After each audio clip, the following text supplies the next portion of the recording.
Hello and welcome guys. Make yourselves comfortable and enjoy. This is Affinity, Chaos, Chapter 651. Time went by in the blink of an eye, and 1 month went by. Alice and Reynolds were still not back yet, while Blake accompanied Delia to her family. A change could be felt across the entire continent, and even the normal citizens could sense it as well. They were entering a new time, and today was the start of it. This was the day the new emperor of the entire Azure continent was going to be crowned, and it was none other than the second prince Old Man Gerald, brought over to see Chris the day after the great battle. Old Man Gerald was a decisive person, so after getting approval from Chris, he immediately started to arrange for the coronation of the second prince. He traveled to the Azure, Stellar, and Blue Wind empires to speak with the princes there. Even though he could forcibly unify the entire continent, he didn't want to do it that way. The second prince accompanied him on the journey to speak with the other princes. Initially, the second prince brought the idea that in each generation, an emperor would be chosen from one of the royal families of the 4 empires. But Old Man Gerald rebutted the idea.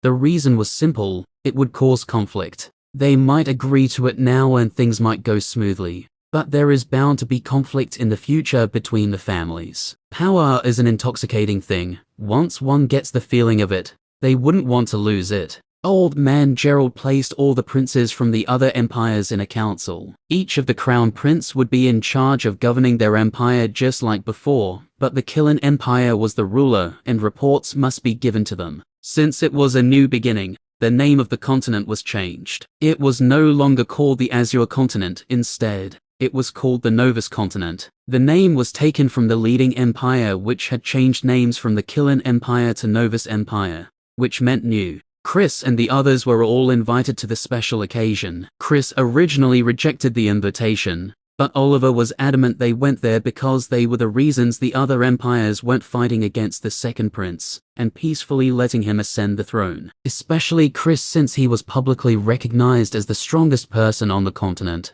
Blake and Delia would be coming there as well. Then there's also Alice and her family. Reynolds said he might be coming with his family as well. When they got to the arena at the capital, it was already jam-packed. But the second they were recognized, they attracted all the attention in the arena to themselves. They were all famous individuals, so it was natural that they were easily recognized. Clouse wore a lofty expression, betraying the indifferent look the others wore. Old Man Gerald welcomed them, directing them to their special seats. After a few minutes, the event started. The families of Alice, Reynolds, and even Delia were specially recognized. They were given positions at the top, and even the new emperor had to respect them. Alice's family was big, so even though they were overwhelmed by their new status, they managed to control it. Reynolds's family, which consisted of only 3 individuals, were shaken. This was their first time coming to the capital, yet they were treated with such respect. When the event ended, Old Man Gerald announced that he was officially the new leader of the Lens organization. He was part of the family, so being given the position of leader was not a surprise. It was as if being friends with Chris and Gray was starting to bring its benefits. Reynolds moved his family to the capital, so he spent a little longer before he returned to the group. Alice's family didn't move since they were already used to living in Frost City. The same went for Delia's family as well. Chris had been teaching Gray all he knew, increasing Gray's knowledge of arrays. His inscriptions were upgraded to a new form. Now, he could place an attack inside a talisman. It was like getting an already prepared attack. Chris gave tons of stored attacks to Clouse. He knew his nephew's personality, and he would definitely need this. The thought of visiting the Aurora continent came to him, but he couldn't leave Oliver in this state. The old man was the most powerful person he had seen, and he was certain that if anyone could help his friend, it was none other than the old man. Blake and Delia would be coming with him as well. Only Gray and his friends would be going to the Aurora continent on their own. Since Gray had gone there before, he knew how to survive there. Clouse had broken through to the 6th stage of the Overlord plane, while they had been in the valley. The same as Gray, he broke through a week earlier than Gray did. Reynolds had broken through to the 3rd stage of the Overlord plane, while Alice had gotten to the 3rd stage, on her way to breaking through to the 4th stage. Reynolds was the one with the weakest cultivation stage individually, but they all knew other than Gray, none of the others could fight against him because of his elemental warrior. On this particular day, Gray and Clouse were sparring under the watch of Chris and the others. Clouse's abilities with ice had gone to another level, even Gray had to be watchful of it. Their battle was intense, but Gray was victorious in the end. Seeing Gray use the space element, Chris squinted his eyes. So this is his secret. I wonder how his friends would react if they found out. He must have told them by now, he thought to himself. There was no way he didn't understand what was happening. When Gray took the first test, he was present, and now Gray suddenly got 2 more elements. Of course, he knew it must be the result of a rare treasure. Chapter 652. I'm bored, Clouse said while sitting on the throne Void stole and swinging his legs around. He even wore one of the crowns as well. Gray was by the side busy writing down some things he had learned from the time he had been with his teacher on a piece of paper. He raised his head to look at Clouse, before focusing on what he was doing again. Me too, let's go out, Void said laying on the armrest of the throne. Even if we go out, I'm already too famous. I don't want to be disturbed by my fans, Clouse said with a sigh. Gray snickered when he heard this. He didn't believe with Clouse's personality. He would want to stay hidden if he were famous. Clouse would go around flaunting himself. He might even take an announcer with him that would announce his arrival before he got to any place.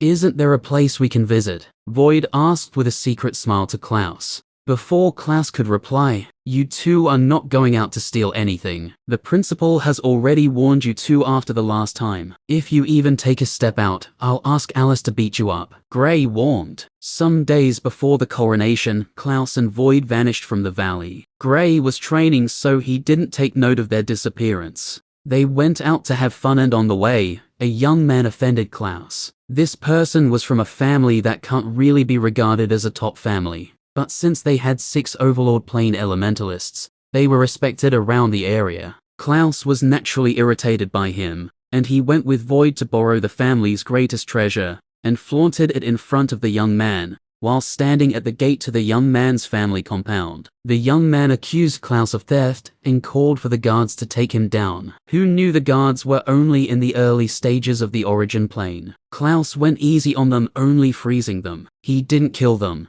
But the scene sent a chill down the spines of the young man and the other guards. Those watching were excited because this particular young man had been oppressing a few people due to his status. Clouse mocked the young man, and he went ahead to call the big guns. When Clouse saw the people he called out, he laughed out loud, almost falling to the ground. The strongest person in this family was actually in the 4th stage of the Overlord Plane. At the time Clouse was in the 2nd stage of the Overlord Plane. He could take on someone in the 4th stage, much less now that he was in the 5th stage. He smacked the old man straight back into the compound, shocking the entire family. It was at this moment that they knew they messed up, and they couldn't help but glare daggers at the young man. Clouse went a little further by leisurely walking into the family compound, and summoning the elders of the family to give them some advice. While he was in the middle of punishing the young man, Blake, who went to the city to get something for Chris, heard the news and rushed there immediately. On seeing the state of the compound, he glared at Clouse, who chuckled awkwardly. Even though he knew Clouse wasn't at fault since the young man was the one who instigated the matter, he felt Clouse went a tad too far. He apologized to the elders of the family before dragging Clouse with him. On their way out, he recalled that Clouse took something from the family and forced him to return it. What he found amusing was that these people didn't even dare to ask for it when they were leaving. Had he not remembered it, they would have lost it forever. He reported the matter to the principal and Chris when he returned. Clouse and Void were reprimanded strongly. However, Gray felt the story must be missing a few vital details. First of all, given how their faces were on countless posters across the Empire for a long time, there was basically almost no one who didn't know about them. How the hell did this particular young man didn't recognize Clouse? Besides, this was Lunar City, the place he had been living for a long time before they left just over a year ago. HMPH. Clouse snorted at Gray's words before picking up a blade of grass from the ground. He flicked the blade of grass in Gray's direction, and Gray set up a defensive wall in front of him. However, he was stunned when the blade of grass cleanly passed through his earthen wall. One has to know that the defensive ability of this wall had gotten to another level. Yet, this simple blade of grass Clouse threw his way passed through it so easily. He stretched out his hand quickly, and after enforcing his hands with all 7 elements, he caught the blade of grass. The blade of grass had turned into a piece of solid thin ice that had terrifying penetrative power. Gray was a little taken aback by how powerful Clouse's ice abilities were. If he were to fight against him using only the ice ability of the water element, then Clouse would definitely have the advantage. "When are we leaving?" Clouse asked, still swinging his legs around. "I have no idea. We'll have to wait till teacher and the principal are about to leave," Gray replied while breaking the blade of grass that had turned to ice. "I miss the days we were being chased." Clouse's statement stunned Gray. Who would miss something like that? Alice walked in when Clouse said this, and almost had the urge to beat him up. "Why don't we spare since you're so bored?" she asked with a warm smile. "No, I still have burn marks from the last time. Go find someone else you want to beat up." Clouse immediately rejected the idea. Gray laughed when he recalled Clouse's pitiful appearance after his sparring session with Alice. Although if it was a true battle he would defeat her. Since they were only trying out the mastery of their elements, she managed to strike him twice with lightning. Clouse's hair stood straight for almost the entire day. Chapter 653. Gray was the one who later agreed to spar with Alice. He wanted to try out a new method of his inscriptions, and it would be best while battling. Buzz. Crash. A lightning bolt struck in Gray's direction, but he didn't even glance at it. Just as the lightning bolt was about to touch, a black inscription lit up in front of him, and the lightning bolt disappeared into it. Bang! Alice was lucky she moved away from the spot hastily, else she would have been struck with her own attack.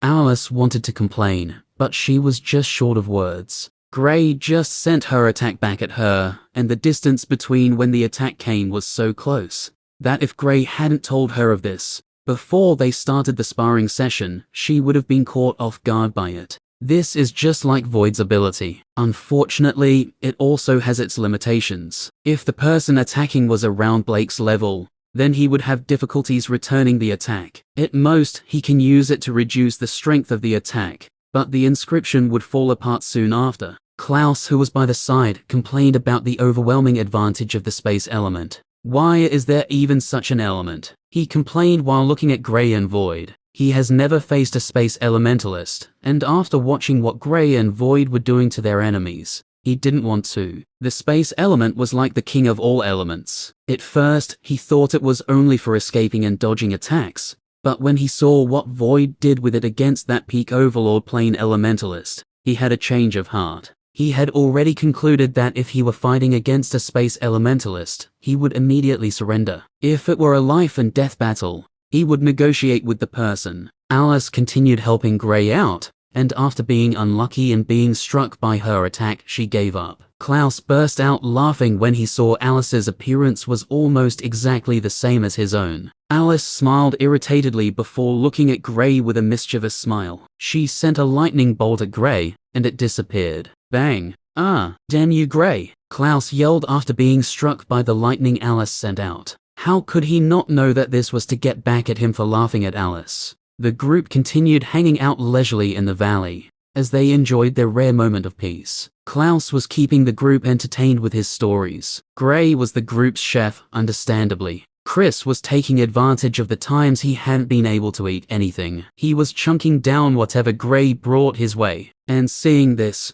Gray didn't know between his teacher and Void who ate more. Of the entire group, Void was the only one who seemed to come close to his teacher when it came to eating. One day, Chris walked up to Gray. "I just had a brilliant idea. If this works, I wouldn't need to worry about food again in that hellish place." Chris chuckled in pleasure. "Oh, what's that, teacher?" Gray inquired. "We'll make something like a small-scale teleportation array, but it will be used only for bringing food to me. Give me that paper you used in making the teleportation array," Chris said. A tinge of excitement could be heard in his voice. Gray did as ordered, and after Chris went through it multiple times, he brought out a plaque. He drew a few lines on it before working with Gray to infuse the space element into it. Although he was the one making the array, without a space elementalist's help, there was no way he could get access to the space element. Without the space element, the array was useless. After he completed it, he brought out another plaque, and they did the same thing. They immediately tried it, And it was just as Chris said. Gray could teleport food to anywhere the other plaque was located. He truly is my teacher, Gray thought internally. The fact that all it took was a single try for Chris to make the teleportation array shocked him. He knew his knowledge of arrays wasn't on the same level as his teacher, but this showed how far apart they were. They concluded with that, and time went by. A week later, Reynolds arrived after settling his parents down in the capital city. Old man Gerald promised to take extra care of them, so he wasn't too worried about them. With the influence old man Gerald had amassed thanks to Chris, he didn't have anything to fear about. The new emperor of the continent was also taking care of his family as well, and this was more than what he asked for. He couldn't help but think about the time he thought of actually working for the empire. It seemed like a long time ago, but it hasn't even been up to 2 years, and now the emperor of the continent was taking special care of his family that without him, the others couldn't even be considered as elementalists. With everyone complete, it was finally time for them to go their separate ways. Chris still had to take Oliver to get help from the old man training him, while Blake opted to stay by Oliver's side. Delia naturally did the same, so he would be taking them with him as well. They followed the group to the edge of the magical beasts forest. I made a few more talismans for you. Chris gave Clouse over 50 talismans that contained one all-out attack each from him. He even made one that was filled with the light element to help boost his speed, so he could escape. I'll come search for you all after some time, he said to Gray before turning around with his group. Gray's lips twitched, but he didn't say anything. His teacher didn't even give him any form of protection, giving everything to Clouse, who was his student again. Come on, let's go. Gray led the group into the forest. Chapter 654. We should explore the place before leaving. This is my first time here, and from what I've heard, there are treasures here, Clouse suggested. Gray looked at the others to see if they approved of it, seeing that no one objected to it, and he agreed as well. But he didn't forget to warn, this place is not as easy as it seems. Even teacher wouldn't carelessly go too deep inside. The others nodded. He was the only one who had come this deep, so they knew he had some sort of knowledge about the place. With everyone's approval, they walked into the forest. They restrained their stages, and it was difficult for those in a lower stage to know their level. On the way, they saw some people, but they didn't cross each other's paths, each taking a different road. In here, everyone was afraid of being attacked for treasures. Gray and his friends were probably the only group who were taking this like a stroll. Before long, they got to a place that was a little familiar to Gray, and he was a little taken aback when he saw someone standing outside the cave. His lips curved into a smile. It's just like before, tricking people in and then killing them, he said to himself while looking at a young man that was standing outside, trying to get into a group that wanted to get into the cave. This was the same cave that he entered when he was trying to search for a cure for void. When an old man was using people for sacrifices, using them to improve his cultivation. Gray was only in the origin plane at that time, and the old man was in the overlord plane. He was lucky to escape thanks to the space element. Now, it seemed like the old man was trying to swindle people again. Restrain your cultivation to the origin plane. We'll head in there as a group, Gray said to the others. They nodded their heads and reduced their levels. The people here weren't stronger than any of them, so it was impossible for them to figure out that they weren't in the origin plane. Outside the cave, there were 4 groups, and 2 of them had an overlord plane elementalist. When they saw Gray's group coming in their direction, one of them smirked when he realized they were only in the mid-stages of the overlord plane. Kids trying to get themselves killed, a scrawny middle-aged man said while licking his lips as he saw Alice. Alice stared at him and grunted coldly. Her reaction made the man and his group all laugh out loud. They could already see these kids losing their lives in the cave. Just like before, the cave was sealed, and they were all waiting for it to open up. Gray and his friends sat some distance away from the cave. The others were curious as to why Gray said they should come here. He didn't tell them his reason for telling them to come here, but they could tell that he knew something they didn't. The scrawny middle-aged man approached them with a lewd smile. Little girl, why don't you come with us? Those kids can't protect you, he said while looking at Gray and the boys with contempt. Alice didn't even look at the man. She pretended as if the man didn't exist. Clouse, on the other hand, smiled before replying, protect yourself first. I don't think you Gray placed his hand on Clouse's leg and tapped him. He knew Clouse was about to start cussing at the man. Gray didn't want the old man to find out their strength. If the old man knew that they were powerful, he might run away. Looks like one of you is sensible. Little girl, I'll leave you with them for now, but once we get into that cave, you will come begging for our protection. The man laughed before going back to where his group was standing. Why didn't you let me teach him a thing or two? Clouse asked. We're hiding our strength, remember. There's an evil person here that I want dead. He almost killed me the last time I came here, and he's using a vile method to improve his strength. I might not be a saint, but this man in particular, I don't like him. Gray whispered to the others. He remembered how he had to run. If not for sensibly using the time the man was killing the others to enter the fusion state, then even with the space element, he would have been in a perilous predicament. Clouse and the others finally understood what was happening. So you wanted revenge. Why didn't you say so? Clouse slapped Gray on the shoulder lightly. No, I want to remove a vile person from the world. Gray shook his head. I understand, since we accidentally encountered this man again, you recalled your previous defeat. I like that. Run while you're weak, then come back when you're stronger and shove it in the face of the person who bullied you, Clouse said. Gray's lips twitched. He truly didn't come here for revenge. However, he knew there was no way he could explain it to the others. No matter how he tried to explain, Clouse and Reynolds said he was a vengeful person. After a few minutes, he finally gave up and let them think whatever they wanted to. Alice and Void laughed at his plight. They knew Clouse and Reynolds were purposely doing this to irk off Gray. 3 hours went by before the seal on the door gradually weakened. At this time, 2 more groups had arrived as well. By the time the seal broke, 2 people arrived. Altogether, there were around 48 people. The 2 groups with the Overlord Plane Elementalists were the first to go inside. Before the group the scrawny middle-aged belonged to entered, he turned to wink at Alice. Can I beat him up later? Alice asked with a smile. Sure, but you'll have to pray he survives till our destination, Gray said with a smile before walking in with the others. Chapter 655. They entered the cave, and after walking inside, they soon got to an intersection. This was all too familiar, and followed the path 5 more groups followed. They didn't walk far before they heard the scream of a person. It was clear that he was suffering from unimaginable pain. Gray shook his head before spreading out his spiritual senses. He noticed the array in the cave easily, unlike the last time. After looking at it, he realized that he could tamper with it, and the old man wouldn't even be able to realize it. He decided to slightly delay the activation of the traps. This way, the people would get to figure out that an attack was coming. He didn't want people to die when he could easily kill the old man. Naturally, people would die anyway, but he wanted to reduce it as much as possible. After all, everyone here had a family, even those who didn't might have someone waiting for them. After tampering with the array, he didn't bother with this group any longer, and picked a path randomly. They walked ahead and he was the one who was leading them. He would occasionally activate an array, but he would easily destroy the attack. Before long, they had almost gotten to the end of the cave. Due to the delay in the attacks, over 70% of the people present made it to the end.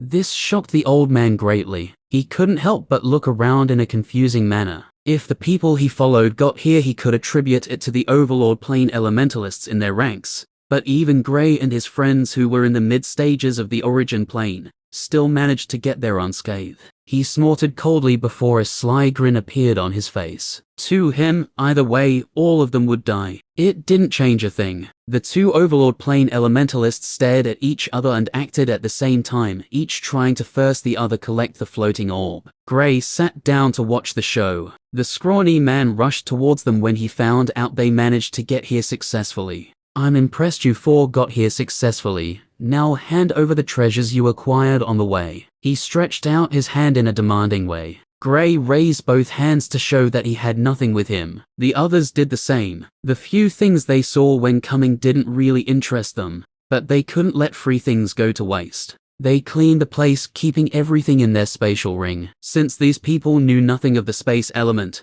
there was nothing they could do to them. I forgot, since you all made it here, then you were all trying to survive. How could you get the time to take anything? The man mocked. Ho! Clouse called to draw the attention of the man. The man naturally turned to look at him. Clouse put on a questioning look before asking, "Aren't you a little too old for all this? I mean, you should be around 80, or even 90, yet you're here fooling yourself. You, keep quiet. I'm not done talking yet. Look at you. If you were my son, I'd send you back to hell where you came from the second I see your face. Then, what's with that face? If I didn't know, I would have thought you were a monkey masquerading as a person, but calling you in the same breath as a monkey seems like an insult." Clouse went on, and the man had his mouth wide open, unable to retort. Clouse's words were like a knife that dug deep into the heart of the man. The man wanted to speak, but nothing came out of his mouth. "Now, that right there is a violation," Reynolds said before bursting into laughter.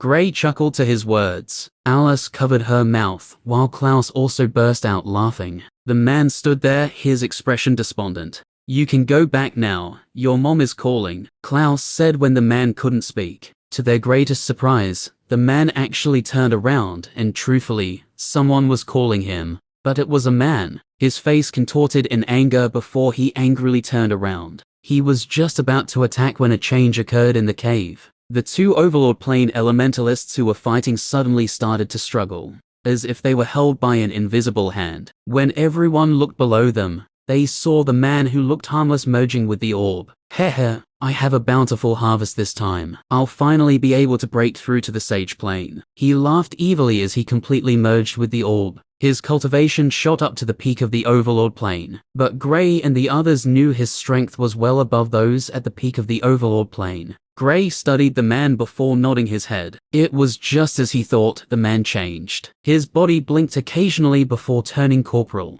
This was the reason Gray didn't try to kill him when he saw them outside. There was something strange about what he did, so the body outside couldn't really be said to be his true body. Gray didn't understand how it worked, but he felt slightly intrigued by it. The two Overlord Plane elementalists' expressions changed drastically when they saw this. "You tricked us," one of them said angrily. Keep quiet and die," the man chuckled coldly. The two Overlord Plane elementalists naturally wouldn't give up that easily. They managed to break free from what was holding them and attacked. "Futile effort," the man said before waving his hands, and blood-red water appeared, blocking the attacks. "Are there still special types of water?" Reynolds asked curiously. "I don't know." Gray and the others shook their heads. "Is that the person you want to kill?" Alice asked. "Yes. He'll use a technique to drain the life of everyone here, but he'll want to deal with those two first." Gray nodded. "Should we save them?" Alice asked.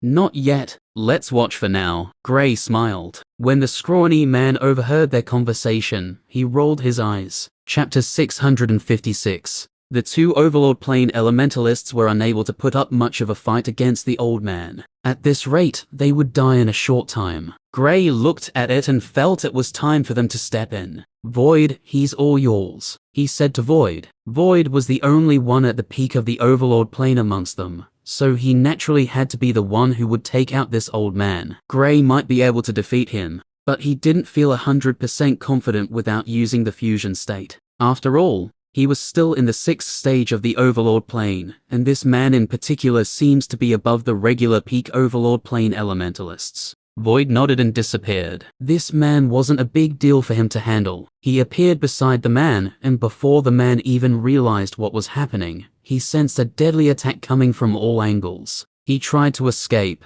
but to his dismay, he was unable to move an inch. The scrawny man who was standing beside Gray and his friends was taken aback when he saw this. He overheard Gray telling Void to take care of this, so seeing that the man had a panicky expression, he could tell that he was in trouble. They're only in the origin plane. How can they deal with this man? He questioned himself. Unfortunately, he was unable to get an answer. He saw something that scared the living daylight out of him. The man who they thought would kill all of them started to disintegrate. It was a fast process, and within 30 seconds, a complete human disappeared from the world. It was so simple that they didn't even understand what happened. All they knew was that the man disappeared piece by piece, as if something was destroying him. The scrawny man looked at Gray and his friends, and cold sweat ran down his spine. He wasn't stupid, so he knew this was as a result of them. How did he summon the courage to mock these people? The truth was, if not for Alice,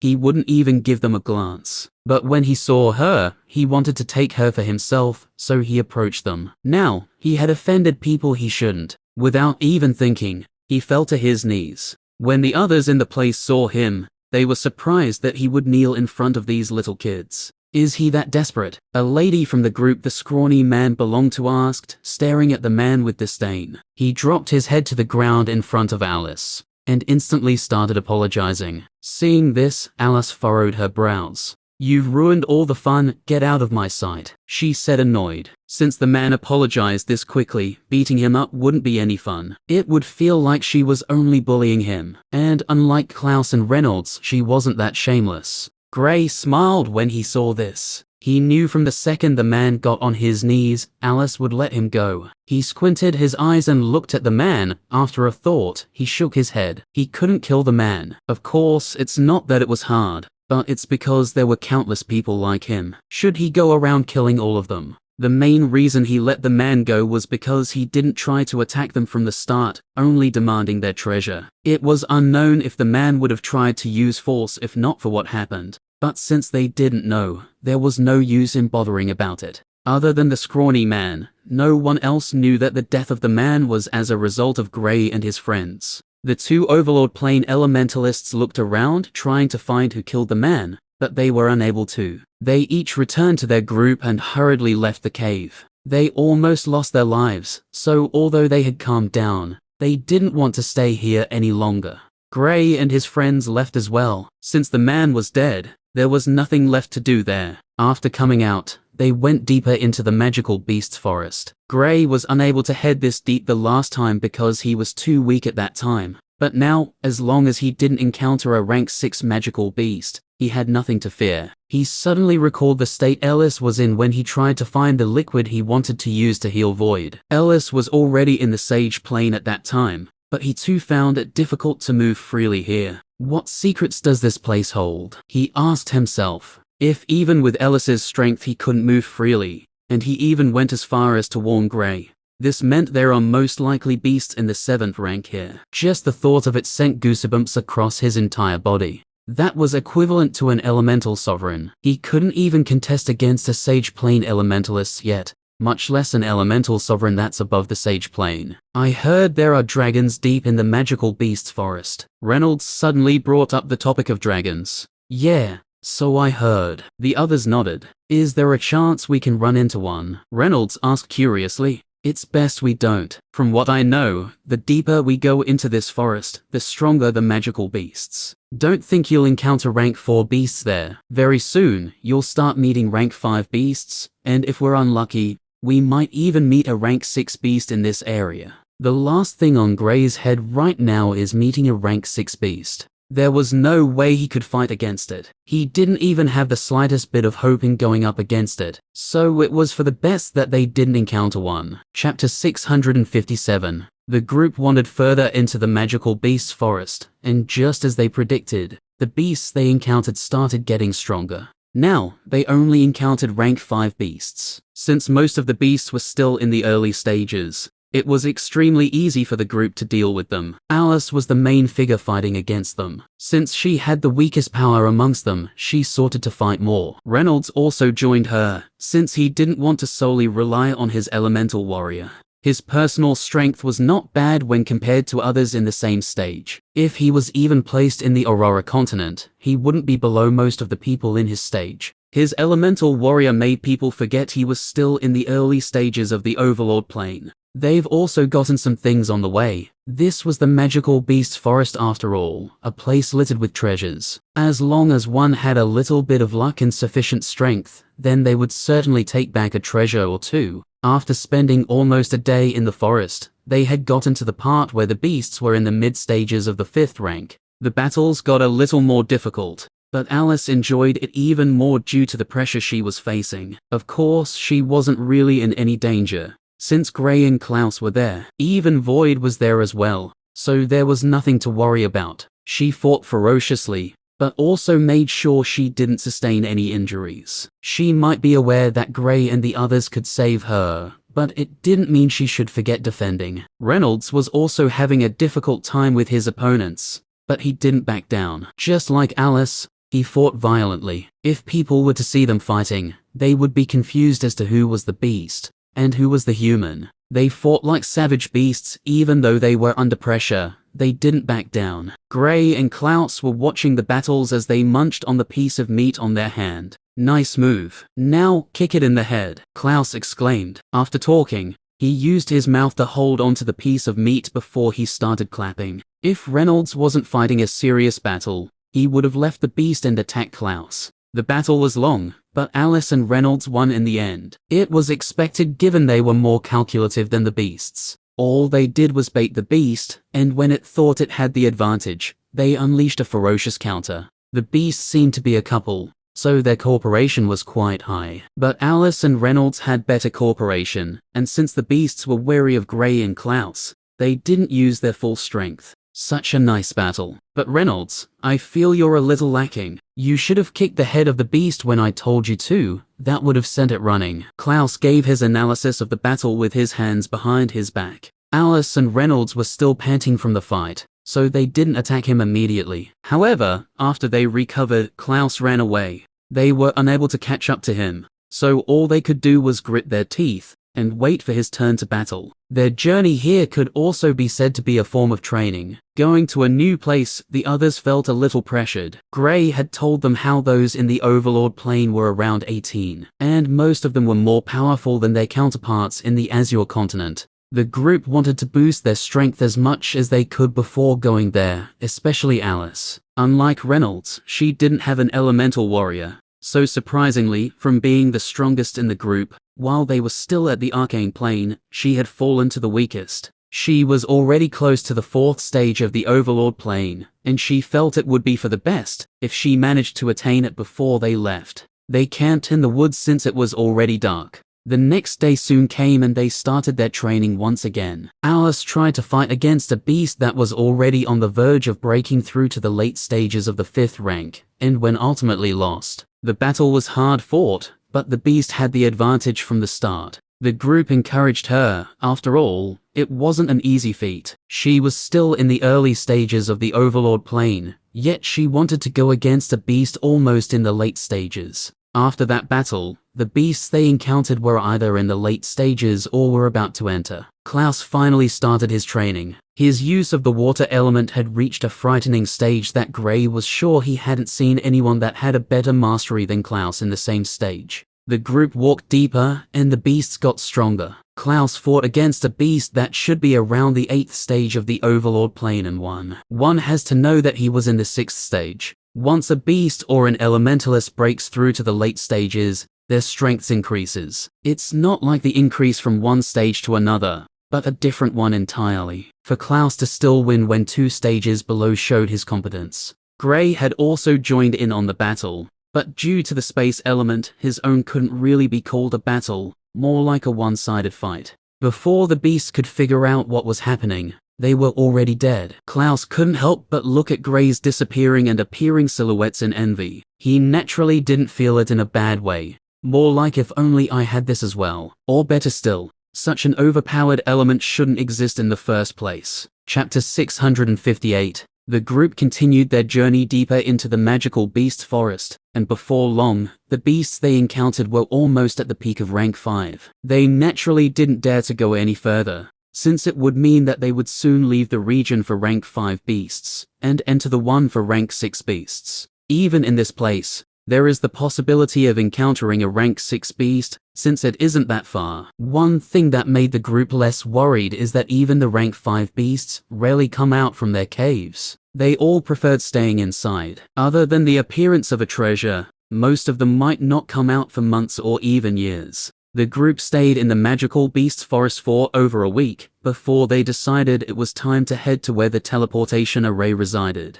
Alice had broken through to the 4th stage of the Overlord plane before they were leaving, so their journey wasn't wasted. When the group got to the building, they were quite surprised, not expecting such a building to be in this place. Who would have the time to build a mansion in the magical beasts forest? The teleportation array is inside, Gray said to the group while they were still staring at the building. They nodded before following Gray into the building. Clouse and Reynolds looked around curiously, trying to see if they could find anything that might be of importance. Unfortunately, there was nothing in that building, not even chairs. Is this the only way to get to the Aurora continent? Alice asked. This is the only one I know of. Since this one is here, there's a high chance that there is another one somewhere. Gray replied after giving it some thoughts. Alice nodded in understanding. They didn't waste any more time, all standing in the teleportation array. Gray set the essence stones in their positions, and the array soon lit up.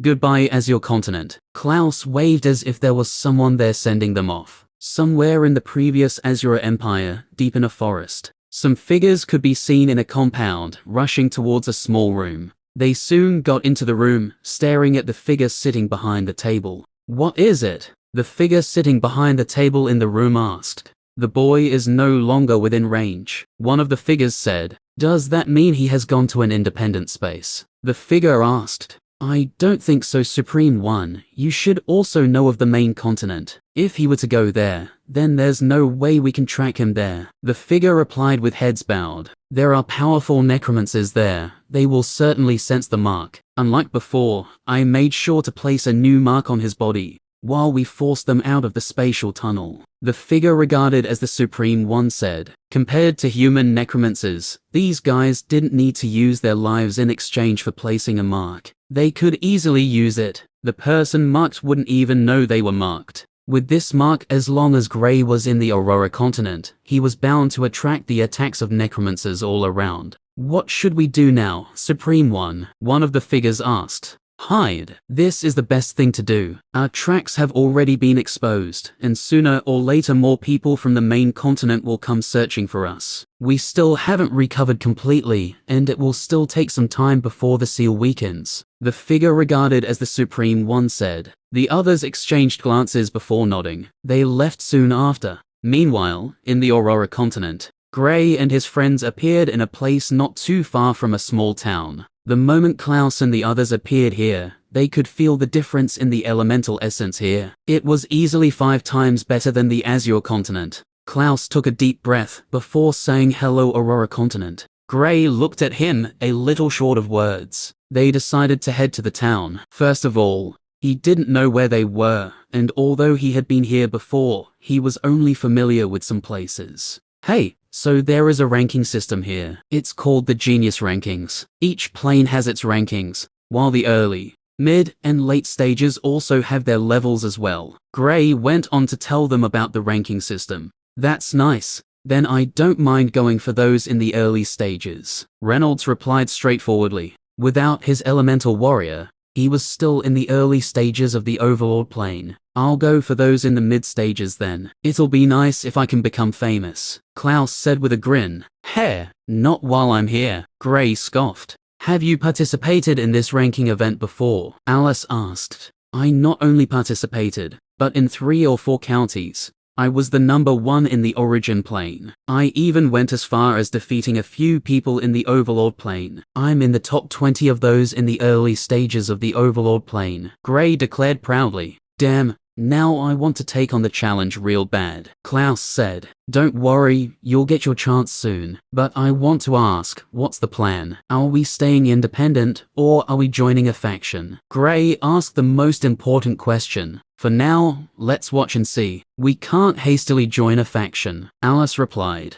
I know, but in a place like this, we naturally need backings. There are powerful forces here that you cannot even begin to imagine. With Clouse here, I'm certain we will offend someone with a powerful background, and that might be the end of us. Gray explained. Alice thought of it, and thinking about Clouse's personality, she couldn't say that Gray was wrong. Clouse was bound to offend someone sooner or later. Without sufficient backing, they would be toast. Chapter 659. What do you mean by that? Clouse questioned coldly. You offend way too many people, Alice replied. Well, it's because I can't stand stupid people, Clouse said. While they were talking, they got to the town close to where they appeared. After getting inside the town, they noticed strange gazes from the townspeople. Gray pleaded with Clouse not to say anything before he asked someone where they were. The Aurora continent was divided into 5, and the last time he came, He appeared in the eastern continent,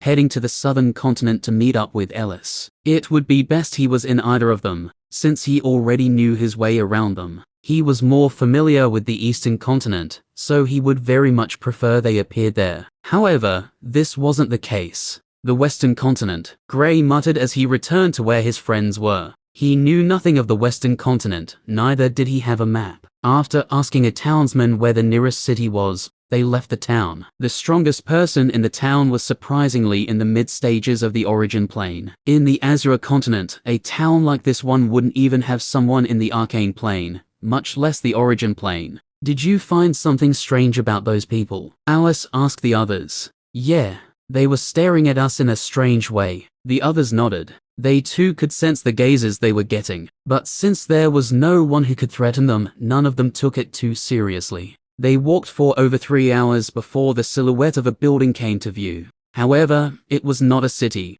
but a single building. Are you sure this is the direction they pointed at? Reynolds asked confusedly. Yes, I should not be wrong, Gray replied as they walked closer to the building. The building was almost like a castle, but not exactly on the same level as a castle. When they got to the gate of the building, they couldn't sense anyone inside. Come on, let's keep going. Gray had no interest in checking out the place. It wasn't like this was where he wanted to go in the first place. The others nodded, but just as they were about to leave, they heard a cackling laugh from inside the building. Since you're here, why leave? The voice laughed and the gates to the building opened. Sorry, but we'll pass, Clouse replied. Do you think it's that easy? The voice chuckled.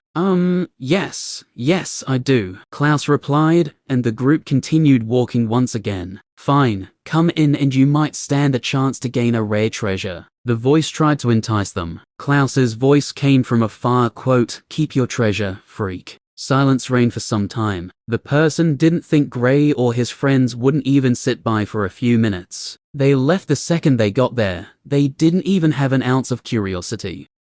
This is my forest. If you think you can leave so easily, it would really be a blemish on my name. But those townspeople really sent a group of strange people over. I'll teach them a lesson when next I pay them a visit. The voice laughed. Gray and his friends didn't hear these words. They didn't have the time to wait to hear what the person wanted to say. Since they decided they weren't going in from the start, then there was no use in showing any form of interest. 30 minutes later.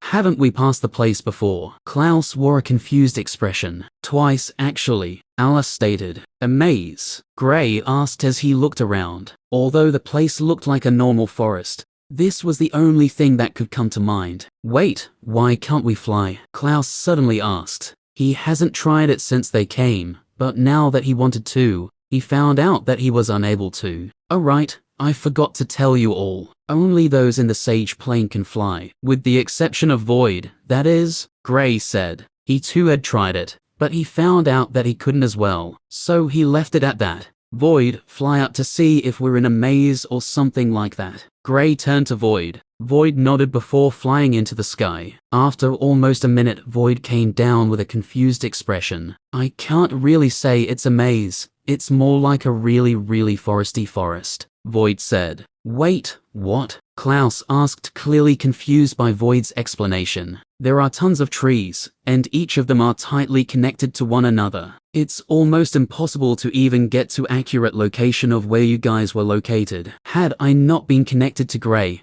then I would have been lost, Void explained. This means there's something actually disrupting our senses, Gray said. Yup, that's it, Void replied. Do you think it has something to do with that house? Alice asked. Most likely. That's the only place before this forest, Gray said. Come on, we just got here, and we're already facing a difficult time already, really. Clouse turned around as if questioning the world. Let's leave things to mark the places we go through. This way, we will know where we've passed, Gray suggested. The group nodded and once again started their journey. 1 hour later. We're lost, Gray said with a dark face. This isn't too good for us, Alice said. Presently, a fog had appeared in the forest, making things more difficult for them. Can't we teleport out of here? Reynolds asked. There's no other teleportation array I can use as a destination, and the space here is extremely tough, so doing a normal teleportation is way harder than usual. Gray replied. So, what now? Reynolds asked. Let's see if we can go back to where we came from, Alice suggested. All right. The others agreed. It wasn't like they were going forward anyway. Chapter 660.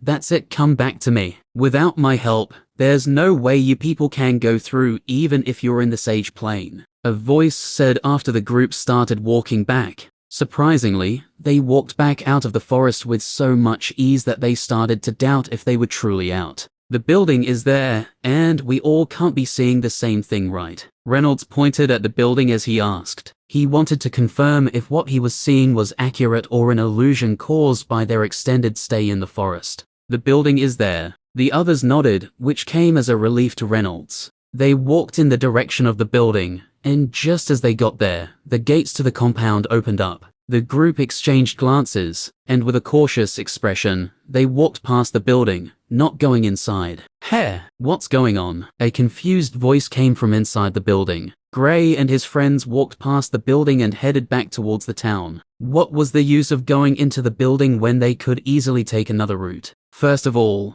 they had zero knowledge of what was inside. From how the voice spoke, it was accurate to say that this wasn't the first time he was encountering people, and once people got lost in the forest, they would come into the building and speak with whoever it was. But Gray and his friends didn't have such interests. They could easily use another road. It wasn't like this was the only way. Where are you going? A panicked voice came from inside the building. None of them replied, simply walking past without any thoughts of turning around. Wait. Once you go past here, you'll get to the nearest city. All you have to do is bargain with me. The voice called out from inside. Oh, bargaining? Gray asked curiously. Yes, all you have to do is give me a passing fee, and you're free to pass. The voice replied. Gray looked at the others, trying to see if they approve of the idea of giving this mysterious person a payment, or if they should go ahead with their original plan, which was passing another road. We might as well try. It will reduce the time needed to get to where we want to, Alice suggested. Gray looked at the others, and they nodded their heads as well. After the group came to a concession, they turned around and headed toward the building. The gate was still wide open, and it closed shut after they went in. Gray, on the other hand, didn't carelessly come in here. He had calculated everything, and with Void's help, had been able to predict that whoever the mysterious person was, he was only at the peak of the Overlord plane. They could still handle him if he tried to attack. Getting to the door of the building, it opened on its own, and the group walked in. On getting into the building, they froze at the sight of what stood before them. It was a boar, standing on its hind legs. It was over 2 meters tall. Although it was a boar, they could see slight signs of it being human. For instance, instead of hooves, it had hands, but its hind legs were hooves. Visitors, I rarely get them these days. The boar opened its mouth to speak. Clouse rubbed his eyes to confirm if he was seeing properly. Reynolds did the same as well. Gray had a much calmer expression, but he was shocked deep down, since this was the first time he was seeing something like this. Alice had a stunned expression, unable to utter a word. What's with the faces? Haven't you seen a handsome boar before? The boar said when he saw how the group remained silent. In your dreams? Clouse asked with an odd expression. He didn't even know where to start. What's with all the staring? You're making me shy, the boar said. Clouse almost spat on the floor when he heard this. Luckily, he didn't. Alice was a little amused by the way the boar spoke. Gray didn't think much of it. You said you can help us get through the forest, correct? Gray asked. Correct. All you have to do is drop something nice, the boar said while licking his lips. Aren't you afraid we might rob you? Gray asked curiously. You humans are too weak for that, the boar grunted. What's with the forest? Gray asked. He didn't speak on his previous topic any longer. The only reason he said that was to see the reaction of the boar, and from how confident he was sure that he wasn't relying on himself alone. There's most likely something that gives him so much confidence. It's best if we don't see it, Gray thought to himself. The boar was already at the peak of the overlord plane, so it meant what he was relying on must be above the overlord plane. A single sage plane elementalist could easily take out all of them. Their only hope of surviving was the talismans given to Clouse. The boar looked at Gray, and after a while, he spoke up. There's a natural formation in there. According to what I know, it was made thousands of years ago. You can try if you want. But I know for a fact that an elemental sovereign came here once and was unable to get past it. Even flying above it is almost impossible. Listening to the boar's words, Gray was amazed. An elemental sovereign was unable to get past it. Then how could they who were only in the overlord plane get past it? A natural formation. Gray fell deep in thoughts. He had read about this from one of the books he read back in the Lunar Academy. There was some natural formations in the Azure continent as well. One thing he also knew was that wherever there's a natural formation, there's definitely something treasure. In some cases, it will be a rare treasure, while in others, a powerful beast. Chapter 661. How are you possible? Clouse blurted out while Gray and the boar were speaking about the formation. What? The boar turned around. How's that possible? Clouse quickly changed what he said. Even though he was dying of curiosity as to how the boar was in this current state, he felt asking in that manner may offend the boar. Of course, he didn't really care they offended him, but just like Gray, he had presumed the boar had something backing him. You don't know about natural formations? The boar asked, shocked by Clouse's lack of knowledge. No, I do not, Clouse replied. The others, however, heard what he asked the first time. Likewise the boar, but since everyone acted like the question was never asked, it was all for the better. Gray explained how natural formations formed. They come in different ways. Some are made in the sea, some in the desert, some in swamps, even mountains make up natural formations. These formations can form almost anywhere, as long as there is nature there. So, how did you manage to know the way of going through? Reynolds asked. That's my secret. Now, what do you have to offer? The boar asked while rubbing both hands together. Essence stones. Gray asked. Not acceptable. I have way too many essence stones in my possession. Rather, I want something good. The boar shook his head. I have an elemental weapon here. Do you want that? Gray asked. The boar shook his head again. What do you want then? Clouse asked when the boar was agreeing to anything Gray was offering. Give me that cat. The boar pointed at Void. Gray's eyes immediately went cold the moment the boar pointed at Void. On seeing Gray's cold eyes, a chill ran down the spine of the boar, and he took a step back. I was only joking. Essence stones and some elemental weapons would do. Gray took out 2 mid-grade elemental weapons, before taking out almost 20 high-grade essence stones. The boar's eyes glittered when he saw this, and he said, it's not enough. He had already kept these ones before he said this. This way, Gray and his friends wouldn't step back. Do you believe that you'll be dead before whatever you have your hopes on would come? Gray asked coldly, his disposition one that showed that he wasn't joking. Calm down. But I'm only stating the truth. These are not enough. The boar said. Since they aren't, return them. Gray was decisive in his decision-making. He knew the boar was only trying to take advantage of them since it saw how easily he brought out the items. From how the boar acted, he knew he must have done this to countless people. You do not understand what I'm trying to say. The boar tried to explain. However, he was cut short by Gray. Void. Gray said a single statement. The boar, who still felt like he had the upper hand, felt his scalp go numb. And the cat that was on Gray's shoulder was no longer there. Instead, he was on his shoulder, staring at him playfully. It was like he could kill him anytime. Wow, what is the meaning of this? The boar stammered. Return them or tell me how to pass through the forest. Gray's voice was as cold as ice. The boar looked at Void, and he knew that this cat could easily kill him, which freaked him out. When Gray and his friends came in here, Void hadn't said a word, lying carelessly on Gray's shoulder. Here, it'll take you to the other side of the forest. It knows the way. The boar waved his hand and a small cage appeared. Inside the cat was a small rat. The rat was barely over 6 inches. This thing can help us get through, Clouse asked as he picked up the cage. He didn't believe what the boar was saying. Yes, but you'll have to let it go after you've crossed so it can come back to me. The boar replied. How can it take us there? Gray asked. This is a marsh rat. It's incredibly difficult to capture, But once you get the right tools, you can easily keep one of them, the boar said. There's a female on the other side, Gray asked. You know about this as well, the boar asked, amazed by Gray's knowledge of things. These types of magical beasts are the least popular type because they have almost zero fighting abilities. They could almost be counted as regular beasts. They are extremely agile and adept at hiding, so catching one was difficult. However, all male marsh rats have a fatal flaw, and that is they will go to where there's a female marsh rat. If one isn't close by, then they don't mind traveling thousands of kilometers to find one. This was the method the boar used in crossing this forest. It might be odd, but it's very effective. These guys don't rely mainly on their senses when going after their female counterparts, so the formation was useless against them. Gray smiled before nodding to Void, who disappeared from the boar's shoulder and appeared on his own. See you next time. He turned around and left. When the group got to the entrance of the forest, Gray set up a teleportation array there. In case things didn't go as planned, they could easily come back here. When they entered the place, they let the rat go, and it immediately started running in a particular direction. Gray placed a leash on it, so it wouldn't go too far away from where they were. Before long, they had gone past where they were stuck the last time.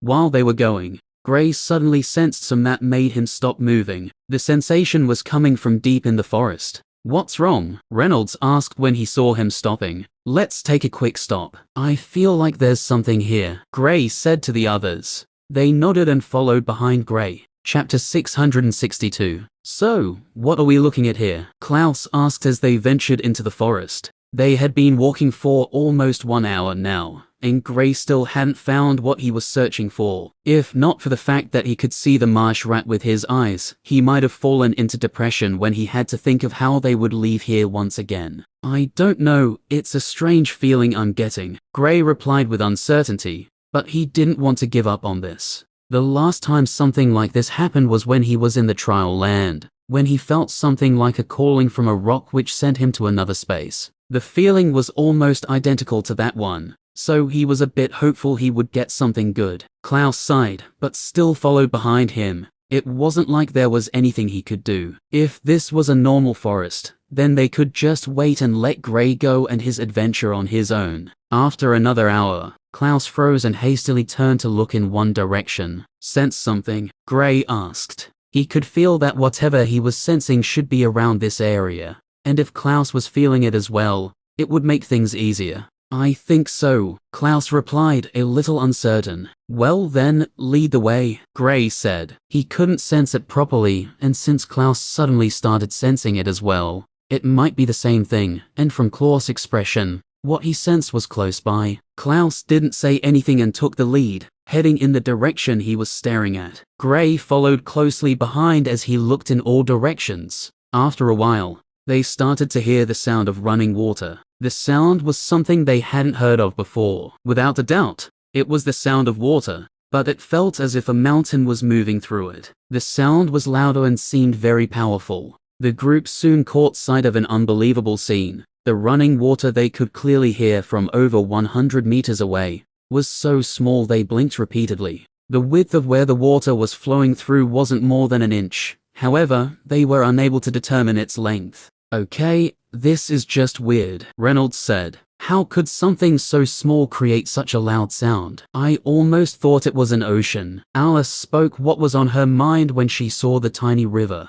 They thought maybe they were being deceived and a larger river was around somewhere, but unfortunately for them, they didn't find any. There's something strange about this water. Gray squinted his eyes. Clouse also furrowed his brows as he stared at the running river. Without a thought, he placed a finger into it. It was at this moment he knew this was by no means a normal river. He hastily retreated, but when he turned around, he realized within 2 seconds of placing his finger in the water, it dragged him along with the flow of the river. Presently, he was almost 3 meters away from the others. Gray had a stunned expression when he was what just happened. Clouse's feet were dragged along the ground by the powerful force. Stay away from the river, he said to the others. When he turned around, he noticed he was the only one standing close to the river. They didn't even call me along, he complained internally. Even Clouse was nowhere near the water, giving it a considerable distance. He was still trying to analyze what happened a few seconds ago, but staying away from the water for now was the best thing.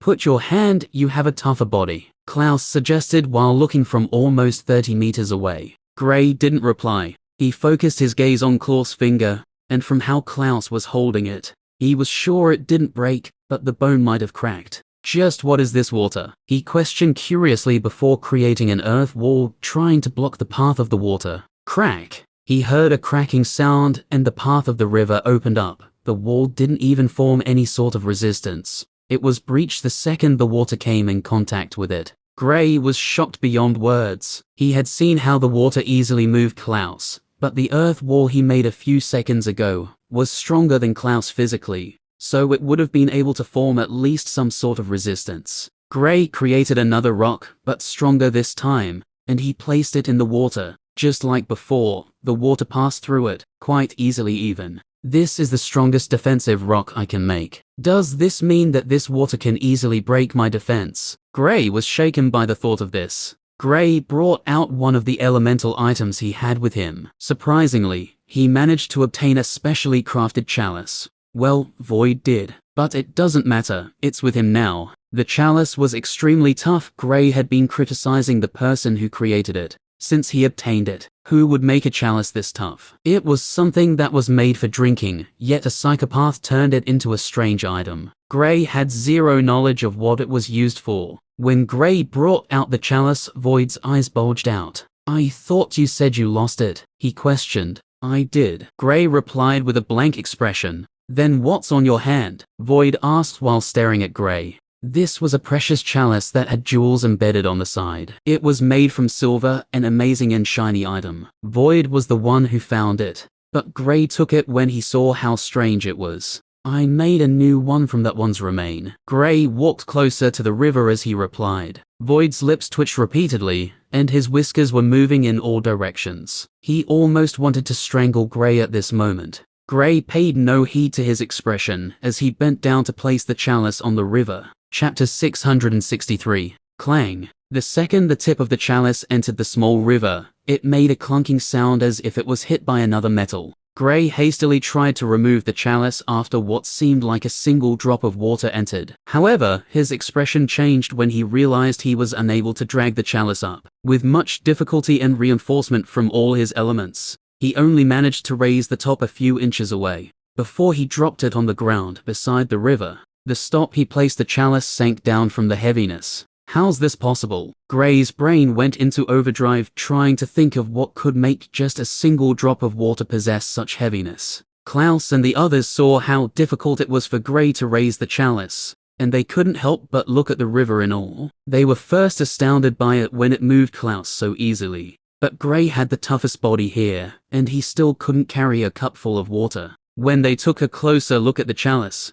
they felt as if their world was turning around. Initially, they thought it was a cup full of water. Who knew it was nothing more than a drop? A tiny drop of water, and Gray raised it with so much difficulty. They saw how the ground caved at the moment the chalice was placed on it, so they knew whatever was in the chalice was heavy beyond words. A drop of water. Reynolds was stunned. He tried to raise the chalice. However, he almost detached himself from his hands after trying too hard. How could you be trying to raise it? Gray, who has the physique of a magical beast, had such a difficult time just moving it, and you think you could? Clouse asked mockingly before turning to Gray. No offense, bud. Gray stared at Clouse, calming the urge to punch him in the face. You could just say I was stronger physically. What the hell is having the physique of a magical beast? He complained inside. Unfortunately, since Clouse had somewhat apologized, he couldn't beat him up. I'll think of a way to get back at him. Do you think this is like a variant of water? Clouse asked. I heard the pressure at the bottom of the ocean is unbearable for most. This might be something like that, Alice said. Gray nodded. He had also read about this. If this was true, then it was a mystery as to how this water was flowing on the surface. One thing about this river was that they didn't know how deep it was. If the surface is already this heavy, how heavy would it be if they go deeper? Clouse moved closer to the water. Since he was a water elementalist, he had a close connection with water. Compared to Gray, who had multiple elements, His connection with the water element was stronger. He stared at it for some time before sitting down cross-legged close to the river, closing his eyes. His strange behavior surprised the group, but they didn't disturb him. Gray knew what Clouse was attempting to do, and he couldn't help but think of the possibility of having something like this in your arsenal. It would be the end of all defenses. He sat down cross-legged a few meters away from Clouse, and closed his eyes as well. Clouse was already attempting it, so why not? Alice and Reynolds looked at each other at a loss. Void was laying on Gray's head, sound asleep. The duo was forced to sit on the side and cultivate as well. Time went by and the day became night. The usual foggy forest was crystal clear at the night. The sounds of beasts were coming from all sides, but Gray and Clouse still had their eyes shut. Alice and Reynolds were already on full alert, prepared to attack. They couldn't leave the area where the river was located due to the fear of getting lost, but they could ensure that no one got close to the duo training. During that night, 4 magical beasts attacked. The one that was the most difficult to deal with was a death owl. It's called this because it had what looked like a skull on its back. It also mainly uses the darkness element for attacks. Silent hunters were the most difficult to deal with, especially those that were coming from the sky. It might only be in the early stages of the 5th rank, but it's a bird, so it naturally could fly. It pestered the duo longer than any of the other beasts they battled. After almost 1 hour, it left, but its prolonged absence sent the duo into full alertness. They felt maybe it was biding its time. It was only after another hour passed did they finally calm down, knowing it was gone. By dawn, Gray and Clouse still had their eyes closed. There weren't even any signs of them opening their eyes. However, there's a change in Clouse's situation. Around him, there were faint water elemental particles. They could tell this was a sign of progress in whatever he was gaining an understanding of. Time went on, and the day turned to night again. Void woke up this time. He went into Gray's storage ring to bring out the roasted meat that was kept there. He ate it with Alice and Reynolds, and helped them fend off the beasts that attacked. The same death owl came again. Unfortunately for it, Void was around, and unlike the other beasts that managed to escape, it was caught. Reynolds told Void to make sure he caught it alive. He still felt irritated by the previous night they didn't rest peacefully because of this owl. On seeing the grin on Reynolds' face as he approached it, the owl struggled. Unfortunately, it can't really escape from Void's clutches. Reynolds didn't kill it, but he continued speaking of how they would eat it after it was dead. The owl naturally understood human language, so hearing this, it was shaking from fear. Chapter 664. In the blink of an eye, 5 days went by in a flash. Gray and Clouse were still seated at the side of the small river. Initially, Clouse was the first one to have a reaction, while they were both trying to comprehend the mystery behind the heavy water. But due to Gray not being a noob to things like this, he quickly caught up. Nevertheless, Clouse was still the one with the most elemental particles around him. Within a 1-meter radius, everything around him felt extremely heavy. Clouse's comprehensive ability was no joke. In a matter of 5 days, he had gotten a good chunk of what was needed. He could even exit cultivation now, but he wanted to ensure he got the best out of it. Gray had never been one with the best comprehensive ability, but his persistence and determination have always been his helping hand. In these 5 days, he's gotten a lot from it. If things continued in this fashion, he was sure that he would be able to create water that even a drop would be heavier than an elephant. 5 more days went by, and finally, there was a large commotion on Clouse's end. Water moved around him, and one could feel like elephants were stampeding on the ground from the small particles that were touching the ground. Gray was forced to exit his cultivation when he felt this. Looking at Clouse, he smiled before retreating from the area. Alice and Reynolds walked up to him but didn't ask any questions. A few minutes went by before the commotion died down. Clouse, whose eyes had been shut all this while, finally opened it. A glint flashed through, and he sucked in a deep breath. "How long have I been cultivating?" he asked the others, unsure of the time he used. Actually, he felt he hadn't been there for more than 3 days. 10 days. Alice and Reynolds replied simultaneously. 10. Gray and Clouse were a little taken aback. Gray felt they must have been cultivating for at most 5 days. He didn't think it was double that figure.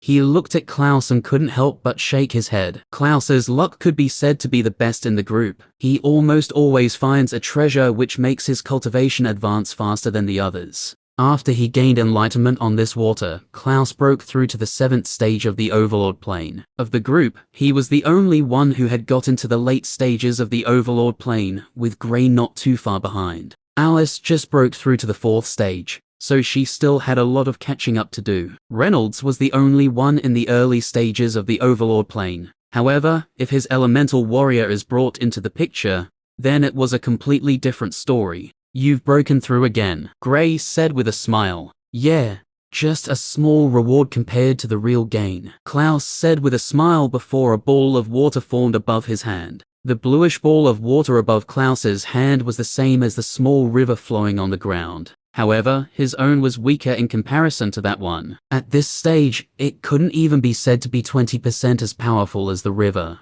But it was a powerful ability to have, and over time, the strength will naturally improve. Just as Clouse was about to show off, he saw Gray opening his palm with a smile on his face. His expression was one of incredulity when he realized Gray made the same water ball as him, only slightly weaker. It was only now he recalled Gray had the water element as well, and just like him, he tried seeking enlightenment from the river. Although in the end he was the biggest winner, the fact that Gray managed to do this as well showed how powerful his comprehension ability was. There are water elementalists that might be elemental sovereigns, yet it does not guarantee that they will be able to understand the secret of this river. Luck and fate played a key role in this. Gray's situation was his monstrous abilities. The orb in his body might play a part in him getting the water element, but comprehending this was his personal achievement. When I thought I could finally show off, Clouse sighed in dejection. Don't feel too sad, Reynolds consoled him. I'm not, he's just too monstrous. Clouse shook his head. Gray smiled, flashing his shiny teeth before playfully hitting Clouse's on his shoulder.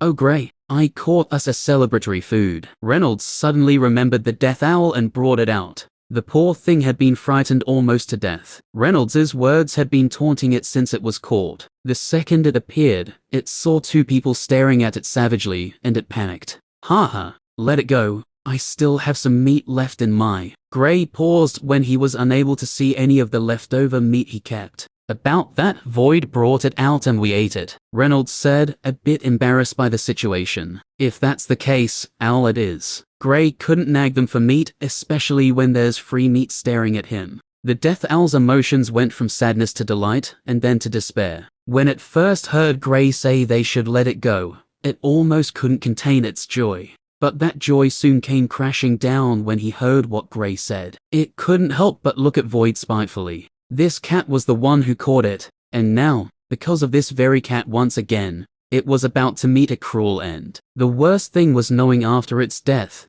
it would become food for these humans and one cat. Unfortunately, it couldn't speak out, or else it would protest against the decision. Before long, a fire was set up and a large pot was well positioned in it. The owl was already killed and cut into small pieces. Gray could be seen adding the final ingredients to complete the soup he was making. Chapter 665. This is nice. We should open an inn, Clouse said while gulping down the rest of his soup. Oh really? Who's going to be there? Gray scoffed. You of course. Who else can cook among us? Clouse asked. Well, I can. Alice raised her hand. Yes, but we're talking about being on Gray's level, or at least close to it. Clouse's reply was like cold water. Alice wanted to refute, but she couldn't. Yes, she could cook better than the boys, but being on Gray's level was something else. Even being close to it meant that you must be a great cook. Gray was just that good of a cook. Alice pouted but looked away.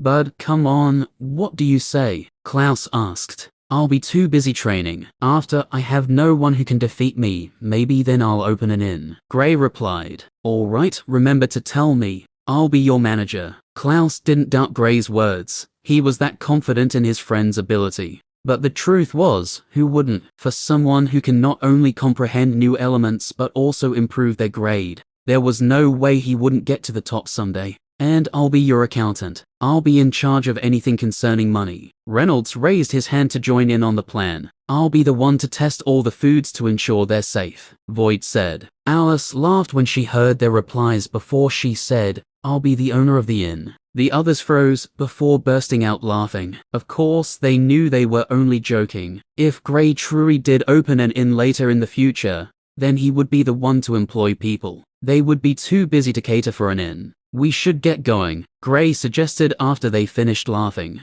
The others nodded. They've been here for 10 days now, and it was time for them to leave. Since coming to the Aurora continent, surprisingly, they haven't been able to go anywhere because of this. I still have a lot to do before getting to the 7th stage. The higher my cultivation, the harder it is to improve. I think I'll need to focus on the light element for now. Luckily, I saw Teacher using it during the battle, but that wouldn't be enough. Gray was deep in thoughts as they followed the marsh rat out of the forest. On the way, he suddenly recalled something. Clouse, can you lend me one of the talismans Teacher gave you? Gray turned to Clouse. Uncle's talismans, sure. Clouse took out one of the talismans and gave it to Gray. Gray took it and sent his spiritual senses into it. Sensing the raging fire inside, he retracted his senses and gave it back to Clouse, one that boosts your speed. Oh, okay, Clouse said before taking out another talisman. Gray took it and sent his spiritual senses inside. The second his spiritual senses entered, he was blinded by a white light.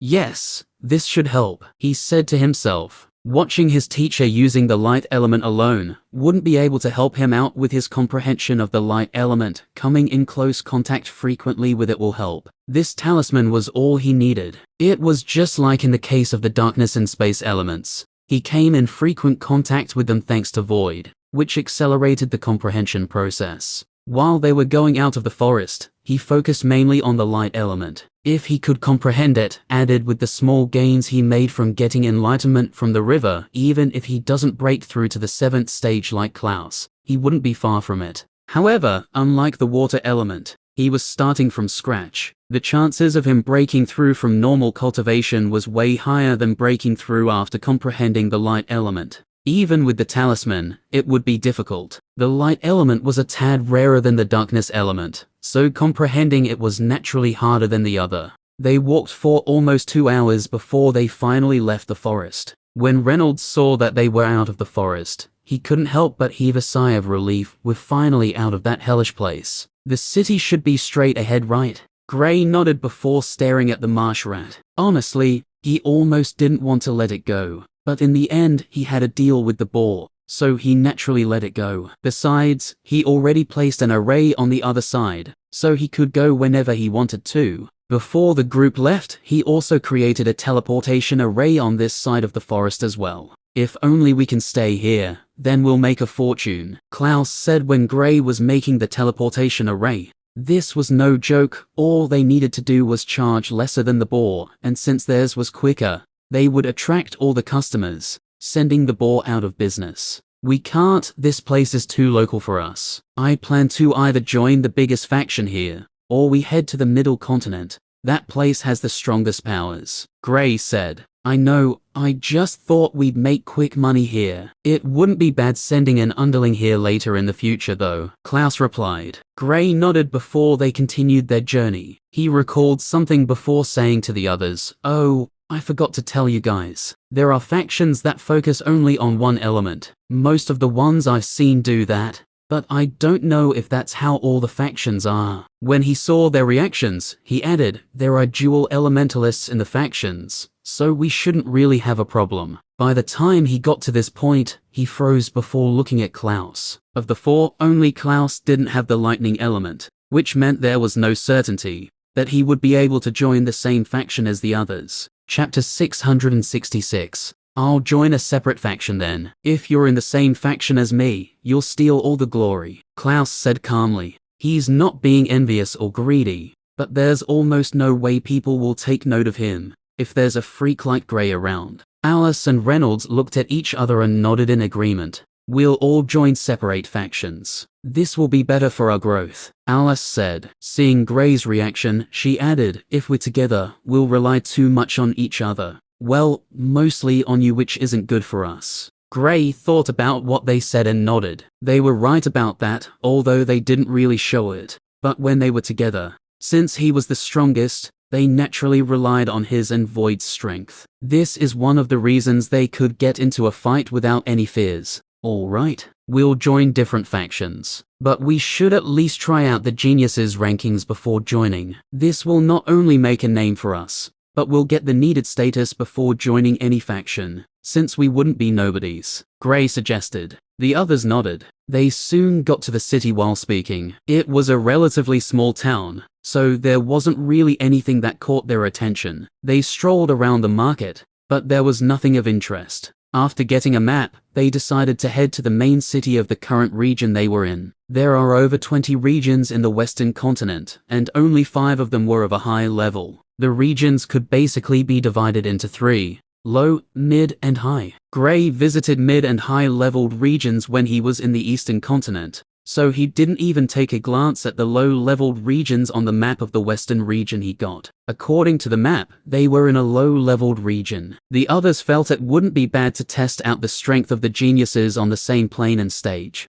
They traveled for almost a week before getting to where the first person in the early stages of the Overlord Plane Geniuses rankings was located. Reynolds was the only one still in the early stages of the Overlord Plane, so he was the one who challenged the person. He won with so much ease that the others gave up on the thought of even trying to fight those in their stages. First of all, the person in the early stages of the Overlord Plane was well over 25. This discovery stunned Gray when he thought of those in other regions, especially when he recalled the youth who attacked him with a single attack. He couldn't help but shake his head. He guessed the youth should be at the peak of the Overlord Plane at that time. If his guess was true, then the youth must have broken through to the Sage Plane a long time ago. He couldn't help but grit his teeth. He hated being stepped on by others. There was no way he would let it go. People might call him vengeful, but he didn't care about it, as long as he got back at the person who embarrassed him. The group decided to head over to at least a mid-level region before they would start challenging those on the Geniuses rankings.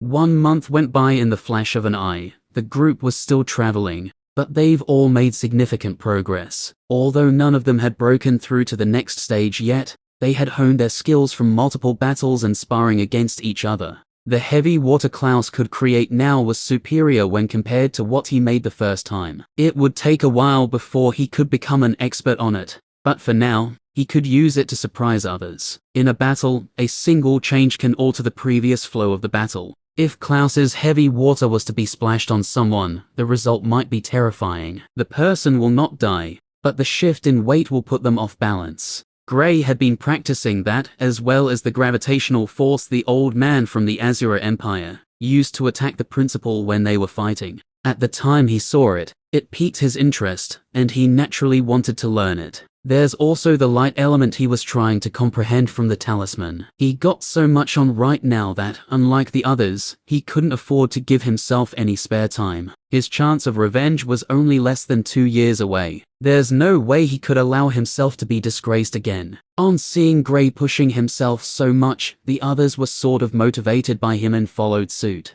It didn't take long, and they got to the first mid-level region, Dixon region. Finally, we'll get a true challenge. Alice was itching for a fight. Since she came to the Aurora continent, she hadn't fought against a genius yet. They encountered some unfortunate bandits, but they couldn't be compared to young geniuses. Don't get your hopes up, you might be disappointed, Gray said calmly as they headed into the first city on their list. This city was called Skyland City. To be honest, I'll be disappointed if this city isn't flying, Clouse said when he heard the name of the city. Me too, Reynolds said. The duo almost always agree on the same thing, so the others weren't surprised when they heard this. Clouse and Reynolds started bantering each other as the group walked around. Gray would be dragged in sometimes, and he usually suffers from the duo's hand. He wasn't as sharp-tongued as them, so he always lost. Alice and Void watched from the side, laughing at Gray's plight. On the way, the plaque Chris made an array on blinked twice.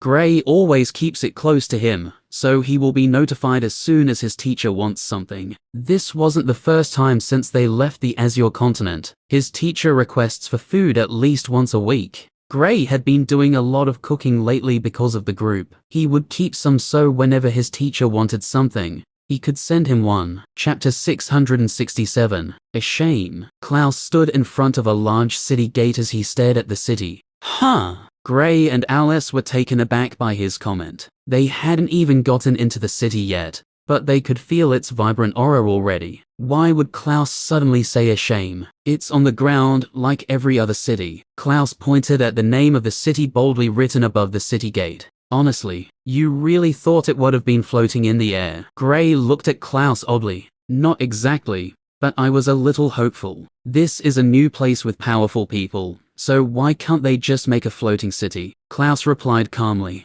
The group walked into the city, and they were stunned by the number of people moving around. It was already past noon. Is this place usually this active? Reynolds asked. This is my first time here, but I don't think it should. The other cities I've been to are not like this. Maybe something important is taking place, Gray surmised. Clouse stopped a youth walking by and asked if anything was going on. They were surprised when they found out that the annual Geniuses rankings was taking place today. Is it over? Gray asked hurriedly. Not yet, but it will be soon. They've already finished the battles for those in the Origin Plane, and the early stages Overlord Plane rankings have been decided already, likewise the mid stages. All that's left is the late stages rankings, the youth replied. Gray thanked the youth and prepared to leave. However, Alice held onto them before asking the youth nicely, where's it taking place? The youth told them the direction of the place and they left. Gray and the others felt it was held in the arena, which was normal, but surprisingly, it wasn't. Other than that arena,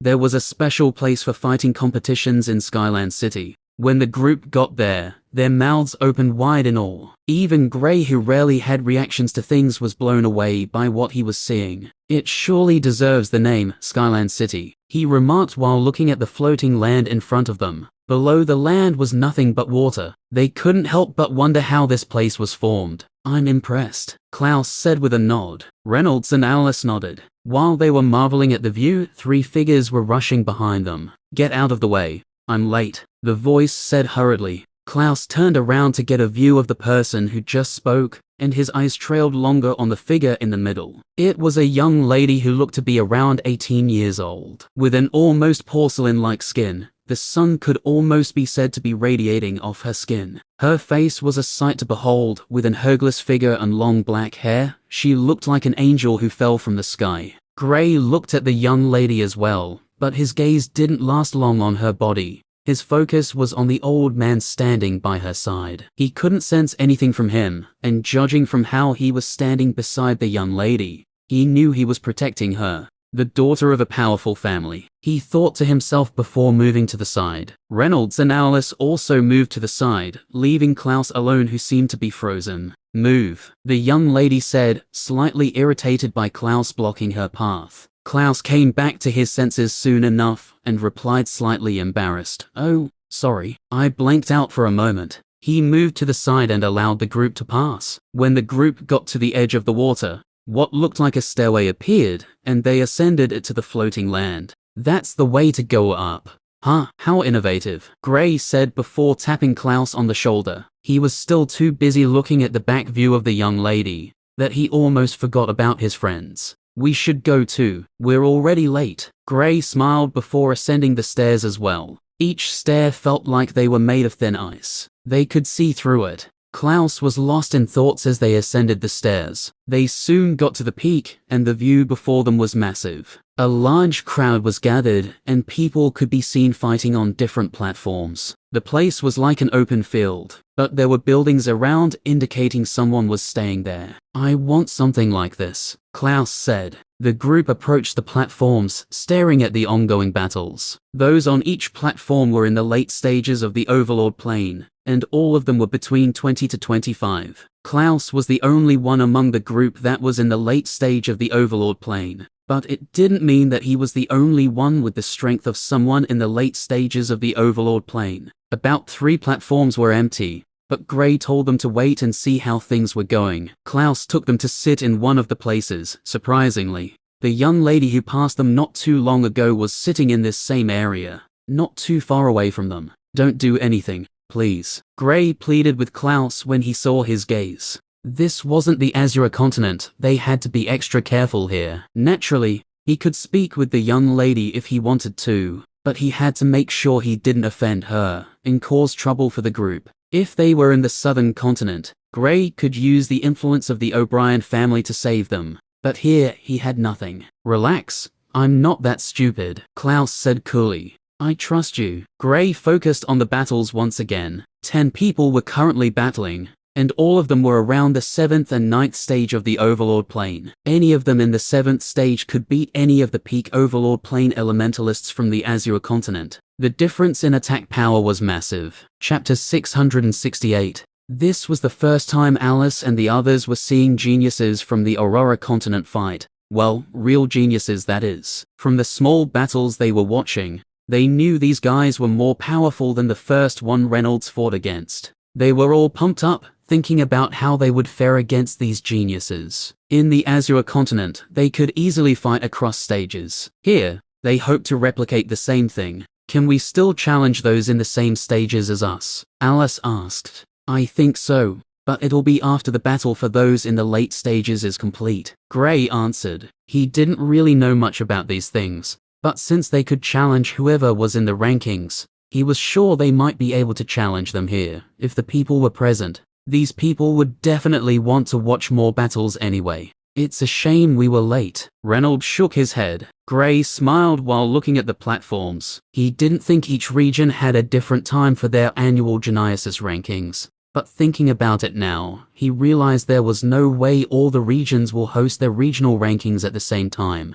Presently, this was currently the stage where they challenged those in the top 50. Who would you be challenging? Gray asked curiously. This is my first time fighting against them. I don't want to overdo it. I'll challenge the person ranked 45th, Clouse said calmly. Alright, there should be some people in the mid stages that are in these rankings, so you might encounter some, Gray said. What about you? Clouse asked. I'm going for the 30th person. I can naturally go higher, but I don't want too much attention. I'll slowly fight into the top 20, then stop there. There's a reward for those in the top 20, Gray said. Void, don't you want to try? Reynolds asked. I'll defeat all of them with nothing but a shake of my paws. There's no use trying, Void stated proudly. His voice was small, but those sitting around the group heard him clearly. The funny part was that they didn't think that the cat was the one who spoke, rather, they felt it was the words of one of them. Some people scoffed at them, irritated by their baseless boasting. The young lady the group encountered on the way here also turned to look behind her to see the cause of the small disturbance in the area. She saw Clouse and Gray talking with calm expressions before turning around. 10 minutes later, the battles on the platform ended, and it was time for others to step forward and challenge whoever they wanted. I'll be going first. Clouse stood up before jumping toward the stage. He wasn't the only one who was moving toward the stage. More people were headed towards the platforms, and surprisingly, the particular platform he picked had 3 people vying to get on it. All still mid-air, they attacked. Whoever manages to step foot on the platform first wins. This was something they all knew. They also knew that they could easily retreat and wait for the next battles. But they've already stepped forward, and going back now without even testing the strength of the other party was a show of weakness. Well, so they thought. The duo sent attacks at Clouse simultaneously. Clouse didn't panic. On seeing the attacks, he wrapped himself with water, shielding himself from every attack coming his way. The attack delayed him, giving the other 2 the edge. However, just as they were about to set foot on the platform, they sensed a deadly attack coming their way. It was a thin ice arrow. The arrows were only around 10 inches, but the duo could sense a life-threatening aura from them. Without even thinking, they focused their entire being on it. Clouse scoffed before gently landing on the platform with a smile. Hey, even Gray couldn't block it. You two think you can, he thought internally. His ice ability was currently on another level. Gray had a powerful defensive element, and with the increase in his strength, he had been able to create a powerful earth that would take a few attacks before it was penetrated. But a single one of Clouse's attacks easily sneaked through. The duo stared at the ice-thin arrows that were in front of their necks. A few more inches, and it would penetrate their necks. Cold sweat ran down their backs. Even with their rushed defenses, these arrows passed through so easily. Their small bout attracted the attention of the people around. The fact that only Clouse managed to defeat the duo and step on the platform after being attacked by both showed his strength. Just like him, the duo was still in the 7th stage. This was not a life or death battle, but he had already shown he was stronger.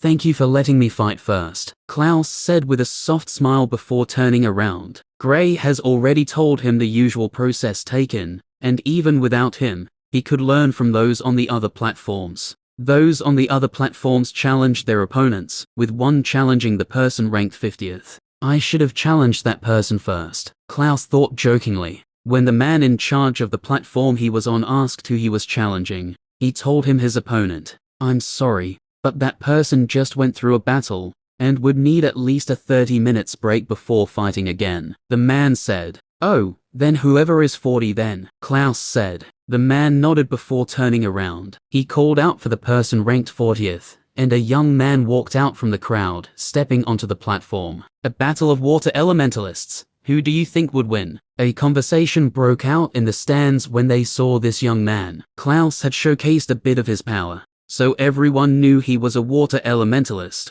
or at least has the water element. This young man was a water elementalist as well. We'll find out soon enough. Chapter 669. Hello. Clouse waved at the young man as he stepped onto the platform. The young man stared at Clouse calmly. He was in the 8th stage of the Overlord plane, and felt Clouse wasn't his opponent. Of course, he knew not to underestimate his opponent, but as elementalists grew, the ability to cross stages and battle was lower. He too felt like he could fight against someone in a higher stage. After all, he was in the geniuses rankings, so he had the right to be confident. Ho! The young man nodded at Clouse after studying his opponent carefully. The man in charge asked if both participants were ready, and when he got confirmation from them, he gave them the go-ahead to start the battle. The water element wasn't the most explosive, so a fight between two water elementalists wouldn't be as flashy as those of lightning and fire elementalists. This didn't take away its strength though. All elements had their advantages, so everyone knew not to play down the water element.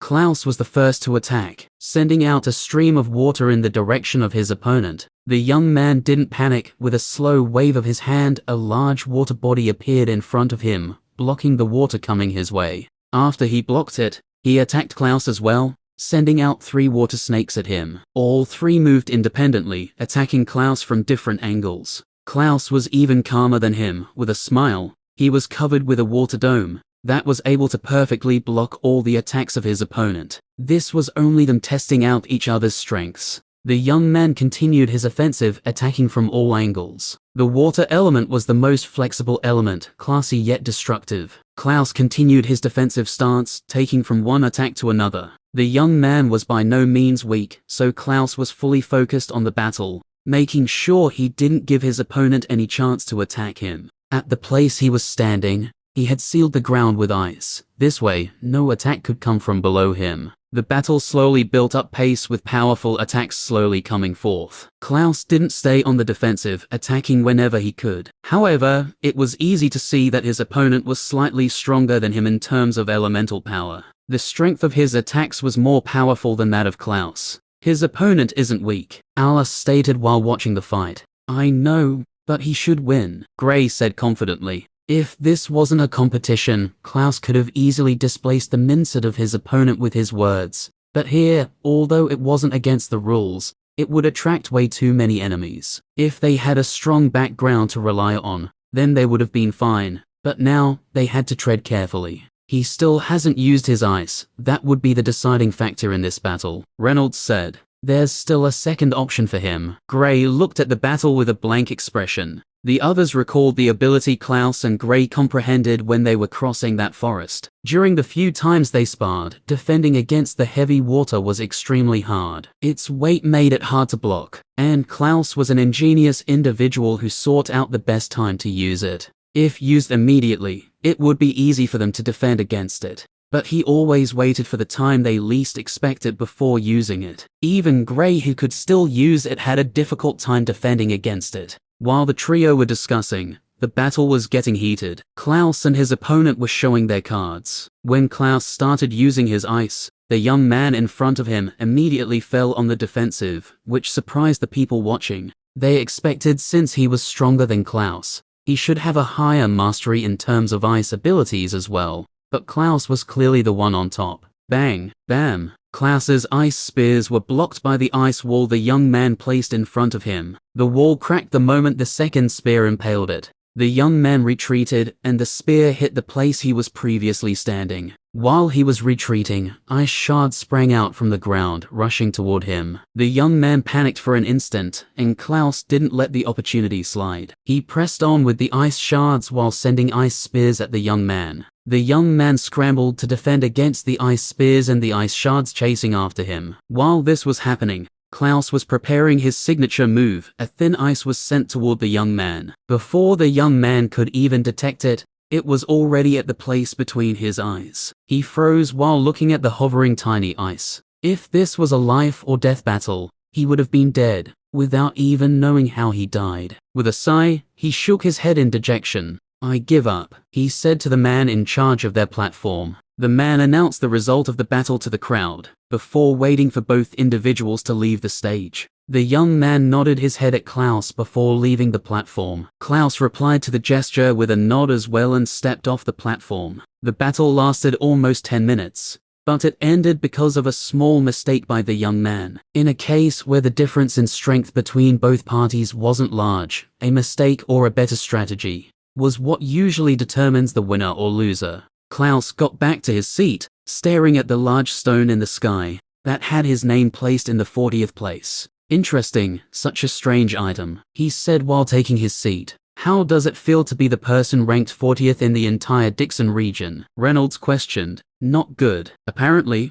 I can only get a reward when I get to the top 20. Clouse shrugged. His aim for this competition was higher. Even if he couldn't get into the top 20, he shouldn't be too far off. Chapter 670. "I'm up next. Wish me luck," Gray said as he stood up. He didn't have his mask on, since he didn't feel the need to anymore. Clouse was handsome, so he naturally attracted the gazes of some of the young ladies in the stands. When they saw the stunningly handsome Gray sitting next to him, they almost wanted to rush towards them. Seeing Gray stand up, they felt excited for some reason, as if they could already see him win against whoever he was fighting against. Gray had a blank expression, walking towards the platform with steady steps. He didn't jump onto the platform as others did. While he was walking, there was a strange rhythm with the way he walked that made it seem as if he wasn't moving, whereas he covered a couple of meters with a single step. It was strange yet appalling. He got to the platform he picked, and unlike Clouse, he didn't have any opponent vying for the same platform. Standing on the platform,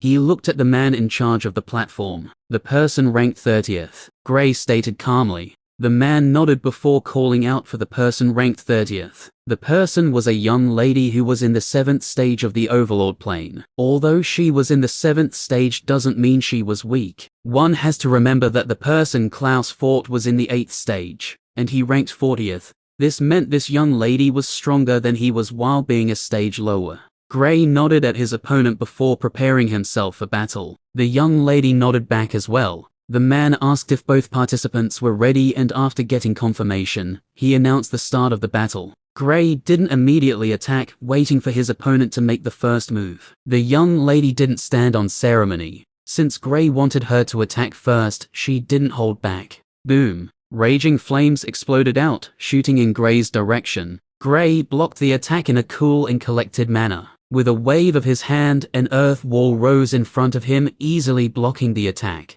The earth wall stood firm after the attack, but more attacks followed suit, and the wall soon broke down. Gray still had the same expression as before, blocking all the attacks coming his way. Just when people were about to complain that all he did was defend, he suddenly attacked. With a stamp of his feet, he bolted straight at his opponent. Covered entirely in red lightning, he was like a fast red light. His sudden change took his opponent by surprise, but the young lady quickly adjusted herself before creating a sea of flames around her to block the incoming Gray. Gray's figure shot past the flames, but was met by a powerful fire attack. Boom! His figure shook twice after blocking the attack before he continued his charge. Swoosh! Buzz! Bang! He attacked ruthlessly and ferociously. The young lady blocked his first attack, but small bits of lightning touched her hands, making them go numb. Gray brought out a sword from his storage ring. With its help, he continued his assault, sending out lightning strikes. The young lady blocked the attacks before attacking as well. Since Gray's lightning was red, it made red light dots dance around the entire platform. The young lady didn't stand back and let Gray assault her without moving. She also fought back valiantly. However, only Gray and his friends knew he wasn't even putting much of an effort. If he were to use his fire element, which had the highest mastery, his attack power would go up by a notch. Added to his space element, he could defeat this young lady in a minute or two. The battle continued for almost 5 minutes, and Gray's momentum continued to rise the second he started attacking. The young lady found it hard to keep up with his relentless attacks, blocking what she could. She tried to attack as well, but Gray effortlessly dodged most of her attacks, that she almost gave up hope. Losing this easily wasn't something she wanted, hence she fought on. But after 5 minutes, she was starting to feel numb all over her body. The bits of lightning that had touched her were by no means small, and those who were observant could tell that Gray was purposely leaving behind tiny lightning across the stage so they could affect his opponent. She managed to hang on for 2 more minutes before she gave up. At this moment, she could barely stand, and people could see her visibly shaking from the electrocution of the lightning. There were slight burn marks on her body from some attacks she, unfortunately, took after being unable to dodge or block them. Gray was very lenient with his attacks, even though he was attacking aggressively. The young lady left the platform after admitting defeat. Gray did the same, his expression still the same, devoid of any emotions. Initially, some people felt he was proud, but seeing that even when he sat down with his friends, he still had the same expression, they knew that was how he was. His blank expression didn't take away the beauty of his face though. "Why did you take so long?" Alice asked. "It's not nice to show all your cards this early, don't you think?" Gray replied with a question of his own. "You're right." Alice nodded before staring at the other platforms where battles were still taking place. Just like Clouse's case, the stone in the sky appeared again, and Gray's name was placed in the 30th position. Clouse's name was pushed down to the 41st place, which irked him. "What the hell?" he complained when he noticed it. "Oh, once a new name is on the rankings, it pushes those below it down by 1. Gray explained to Clouse. "So after all my hard work, someone can just push me down by getting a better ranking, and not being on the rankings before." Clouse didn't like how the rankings worked. "Well, yeah, you don't expect them to be lower than you, right? Besides, you pushed the person ranked 50th out of the top 50 when you entered as well," Gray said. Clouse scratched his head before focusing on the battles again. Chapter 671. The ongoing battles on the platform continued for a while, before a new set of fighters stepped onto the platform. Someone challenged the person ranked first on the rankings, and surprisingly, the challenger was only in the 7th stage of the Overlord plane. This made people quite excited as they wanted to see the first person's strength. A figure stood up from the crowd and calmly walked towards the platform. The figure was a young man with white hair. Everyone turned to look at the youth as he gently stepped onto the stage. He looked to be around 22 years or so, but was already at the peak of the Overlord plane. Gray wasn't surprised that the person at the top was at the peak of the Overlord plane. It was naturally even. If he wasn't challenged by someone from one of those high-leveled regions,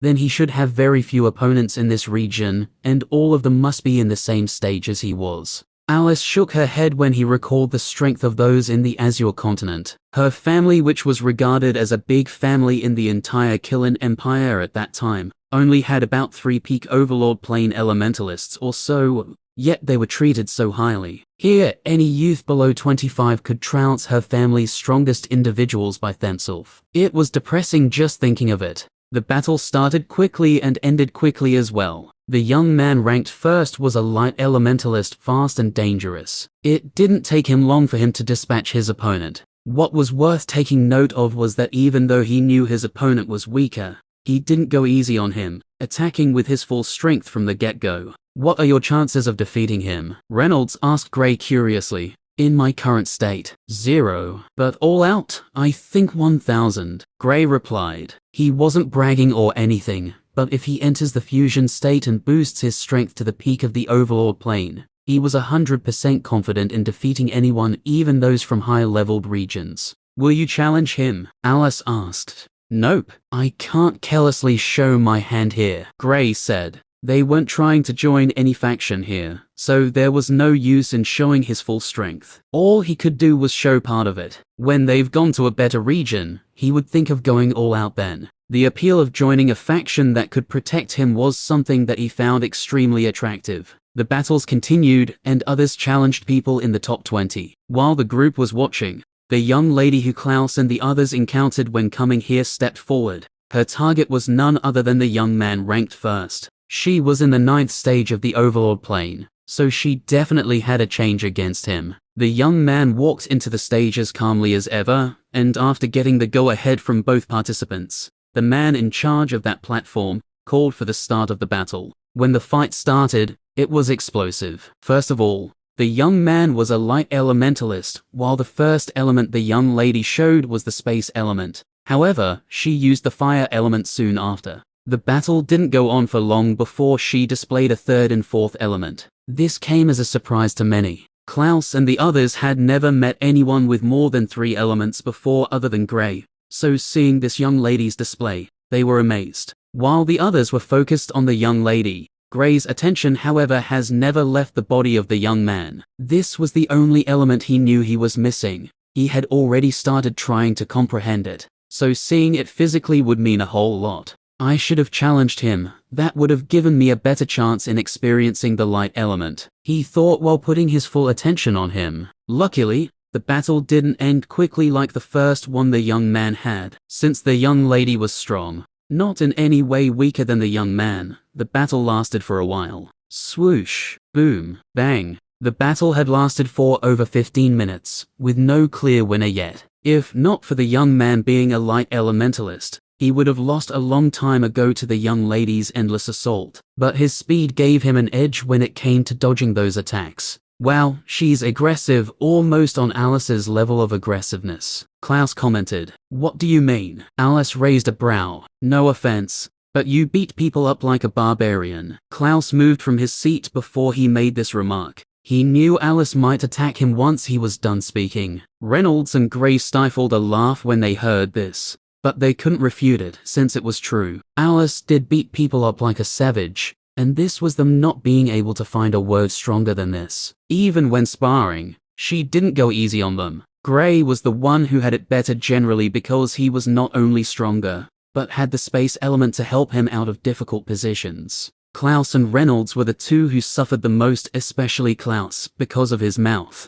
Alice smiled sweetly at him, and Clouse couldn't help but shiver. He concluded for the next month or two, he would refrain from sparring with her. If she managed to get her hands on him, he was toast, literally. Grey and Reynolds ceased their laughter when they saw this and focused on the battle once again. No one wanted to be on her bad side. The most frustrating thing was that they couldn't really beat her up. They had no qualms with beating up ladies that were enemies, but once the lady was a friend of theirs, then it was out of the picture. Chapter 672. The battle between the young lady and the young man continued for another 10 minutes before a winner was finally decided. It was unsurprisingly the young lady. Most people expected after she showed her 4 elements. Defeating a space elementalist on the same level was something that was almost impossible to do, much less when said space elementalist has 3 more elements in their arsenal. With the young lady's victory, she cemented herself as the #1 figure in the Dixon region's Overlord plane elementalists.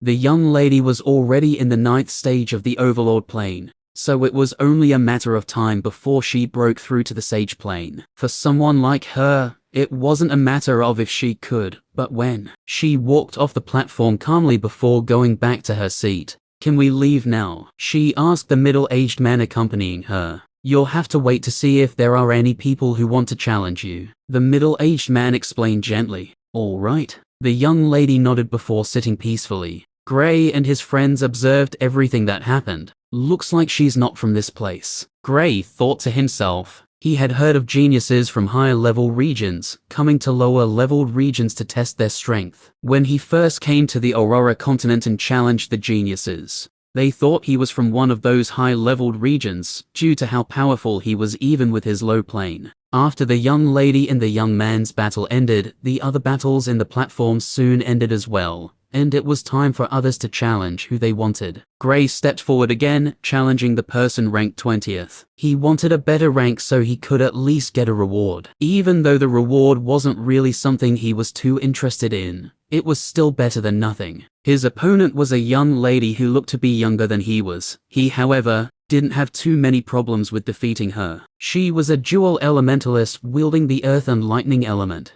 Gray finally used his space element in the battle, not taking any chances with his opponent. The battle lasted around 5 minutes or so before he defeated her. When the others saw him using the space element, they knew he was someone they should take seriously. From how he fought, they knew this wasn't his full strength. One has to know that the young lady was in the 9th stage of the Overlord plane, while Gray was only in the 6th stage. Crossing 3 stages and trouncing his opponent was even more amazing than what the young lady did. Gray walked back to his seat with his usual nonchalant expression. However, the only thing in his head was how to leave this place and start trying to see what he had gotten in the light element. Watching the fight between the young lady and young man had been beneficial to him. It was just like when he watched his teacher fight, but unfortunately, he didn't get to watch the battle properly. With Gray defeating his opponent, it was Clouse's turn. He didn't want to be the one left out. After all, Gray had already brought too much attention to them.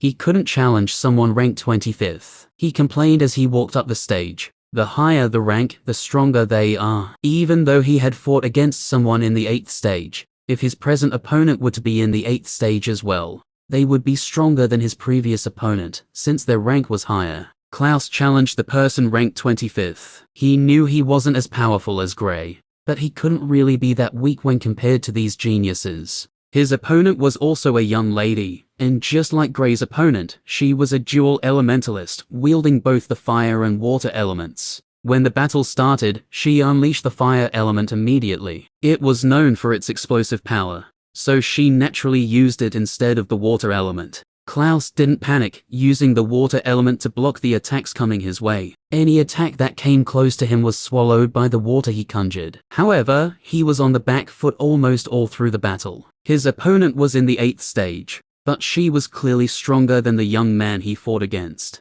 Clouse was forced to stay on the defensive from when the battle started, but with his patience, he didn't feel overwhelmed by her. After facing Gray and Alice multiple times, it was almost impossible for him to be pressured by others. Alice was aggressive, while Gray was unpredictable because of the space element. Thanks to Gray, the group could fight against a space elementalist without too much pressure, because he had somewhat assaulted them too much. Void was even worse. The first day Clouse tried sparring with Void, he almost wanted to give up on life in general. But as time went on, things became a little easier. Of course, they were still beaten black and blue, but it wasn't that bad. Even Gray wasn't an exception from Void's hand if they sparred, so that was a consolation to the others. Unexpectedly, Alice sparred with Void frequently compared to the others, so she stood a better chance when fighting against space elementalists. The boys preferred fighting against Gray, since he was at least a bit lenient with them. Swoosh! Bang! The young lady attacked Clouse once again, but he was unfazed by it. With a wave of his hand, he blocked it easily. "Are you only going to hide like a tortoise?" the young lady asked, a little annoyed since she was unable to break his defense. "Not necessarily. I'm testing out a new defensive skill," Clouse replied with a smile. The young lady's expression was a little irritated by his reply. "HMPH. Fine, I'll destroy you in your defense," the young lady said with a snort. Clouse, of course, didn't care about how she felt. Chapter 673. Boom. A large raging flame exploded out from the lady's direction, heading towards Clouse. Clouse had a casual expression on his face as he defended against the young lady's attack once again. He didn't feel embarrassed that he was defending all through. He defended patiently, waiting for the best time to counterattack. Even though he was on the defensive, it didn't mean he wasn't attacking. Unfortunately, the young lady was more powerful than he was, so he had to fight with his head. With his current strength, his chances of becoming one of the top 20 was not that large, but he could enter if he used his head. All that needed to happen was for Gray to move higher in rank, then he could fight freely without fear against the person ranked 20th. The young lady soon lost patience with Clouse's way of battle and started attacking aggressively. Seeing her way of attacking, Clouse smiled with a shake of his head. He could already see that she had lost. Even some of the old people in the place shook their heads. In this battle, Clouse won just by his wits. He might be slightly weaker than his opponent, but overall, he was the one who had the advantage because of his brain. When the opportunity presented itself before Clouse, he didn't let it go. With a wave of his hand, he used the water element to send out what looked like a vine, holding onto the leg of the young lady and sending her airborne. When she was airborne, he started attacking with ice shards, almost ending the young lady mid-air. If not for the fact that it was only a competition, he wouldn't have a problem with killing her, since she was almost defenseless after letting down her guard. The man in charge of their battle stepped forward before declaring Clouse as the winner. The young lady looked at Clouse in annoyance, angered by the way she lost. Clouse didn't say a word, smiling as he left the platform. Wen walked past the young lady who was presently ranked first and glanced at her a little longer before walking over to where the others were seated. Gray and the others congratulated him while he sat down next to them. "Bud, all you have to do now is go higher. Then I'll have a chance of entering the top 20. I still haven't used my full strength," Clouse said to Gray the second he sat down. Gray smiled before nodding. Getting into the top 10 was easy for him, even becoming number 1 wasn't a problem for him. But this wasn't the place to go all out. After waiting for this round of battles to end, Gray stepped out once again. This time, his target was the person ranked 7th. His reason for this was so that anyone higher was challenged later on. It wouldn't really affect him. His opponent was a young man in the 9th stage of the Overlord plane. Looking at the 6th stage Overlord plane elementalist standing in front of him, he couldn't help but scoff. He saw Gray's previous battles, but he wasn't really too impressed by him. To him, those were people he could also beat. Gray didn't feel angry being looked down on by this young man. He was bigger than that. The young man was a wind elementalist, and he displayed his speed the moment the battle started. Gray didn't feel pressured by him, using the space element to dodge most of the attacks that he used. With the help of the lightning and the space element, the young man found it extremely difficult to attack him, because he was almost untouchable. Boom, bang. The young man attacked with a large tornado, but Gray blocked with the fire element, causing a large stream of blue flames to spread in the sky. The crowd looked at the blue flames in awe. They've already seen him use red lightning, which was a special type of the lightning element. Using a special element in the space element as well made the others stunned. For one person to have one was already regarded as rare, but having two was something almost unheard of. If there were people who had two special types of elements present in the Aurora continent, they could be counted on one hand. Bang, buzz, boom. Gray attacked after dodging the wind elementalist's attack. The wind elementalist dodged the attack and countered. The battle was thrilling, and the crowd couldn't get their eyes away from it. Other than the battle to decide the first position, this was the most captivating battle yet. Gray and the young man were putting on a show for everyone to see. Gray's colorful elements, as well as the young man's nimbleness because of the wind element, made them almost on equal footing. In terms of cultivation stage, the young man had the advantage, and when attacks were measured, his was stronger than that of Gray's. But since Gray didn't have a single element, it meant he could cover for it. He displayed 4 elements when fighting against the young man. The crowd thought they had seen something special when the young lady appeared, since a multi-elementalist with 4 elements was rare to see, but in a single day, they saw 2. It was mind-blowing. Gray and the young man's battle went on for over 15 minutes, with Gray slightly getting the advantage over his opponent. The crowd were kept on the edge as they saw the battle getting more intense. Gray wasn't holding back as he attacked furiously. Although he wasn't using all his elements, he made sure to use his elements to the best of their abilities.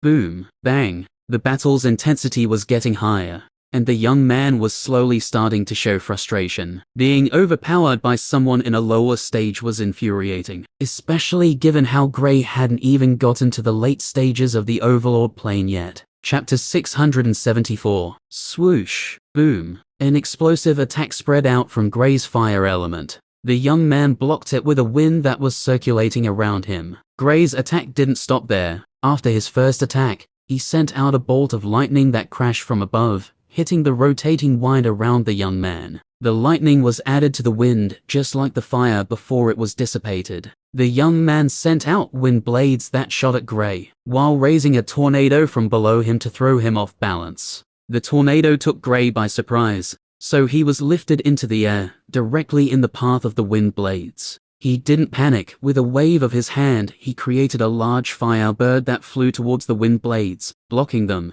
and moving in the direction of the young man as well. While he was still mid-air, he used the skill Meteor Descent. Since he had used the earth element, he was able to use the skill to its fullest, combining the earth and fire element to their fullest. The young man, who was busy defending against the firebird, was taken aback when he saw the meteors falling in his direction. The range of the attack was too wide, so there was no way to dodge it. Either he took it head-on, or he stood there and awaited his fate. There was no way he was going with the latter. The former was his only option. He looked at the sky defiantly before charging into the sky with the aid of the wind element. A large wind blade was sent out, and it cleanly cut one of the meteors into two. With that, he started blasting all the meteors, moving from one place to another. Gray looked at him with squinted eyes and his lips curved into a smile. He spread out both hands and inscriptions lit up in the sky, 5 inscriptions to be precise. The young man was already in a difficult spot, blocking the attack from Gray's previous attacks.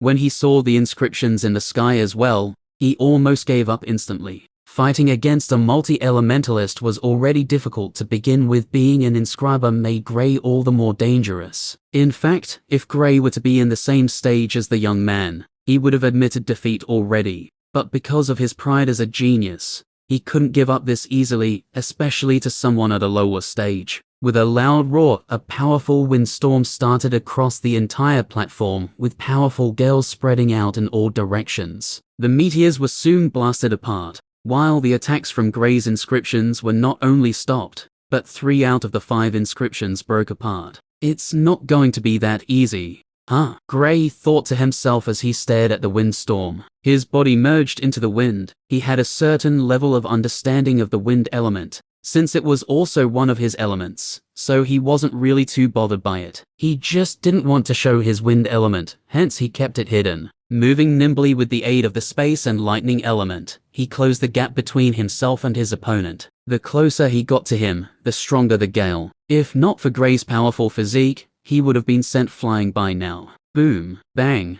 Gray managed to get close and attacked with the fire element. He couldn't get too close to the young man, since he might harm himself in the process, so he stayed at the place where he felt he couldn't go any further. His attack rattled the young man, shaking him to his core. A large lightning bolt fell from the sky as well, striking the point where the gale was at its strongest. Buzz. Crash. The powerful gale was spread apart, and the young man's figure came into view once again. Gray and his opponent stood opposite each other, both breathing heavily from the intense battle. After only a few seconds of silence, the young man brought out an elemental weapon, a long spear, and attacked. With the aid of the spear, his elemental attack power improved significantly. Gray couldn't be left behind. He also took out dual blades. The blades were shorter than a sword, but longer than a knife. Holding both, he reminisced about the time he started fighting after breaking through to the arcane plane. His choice of weapon then was a dual blade,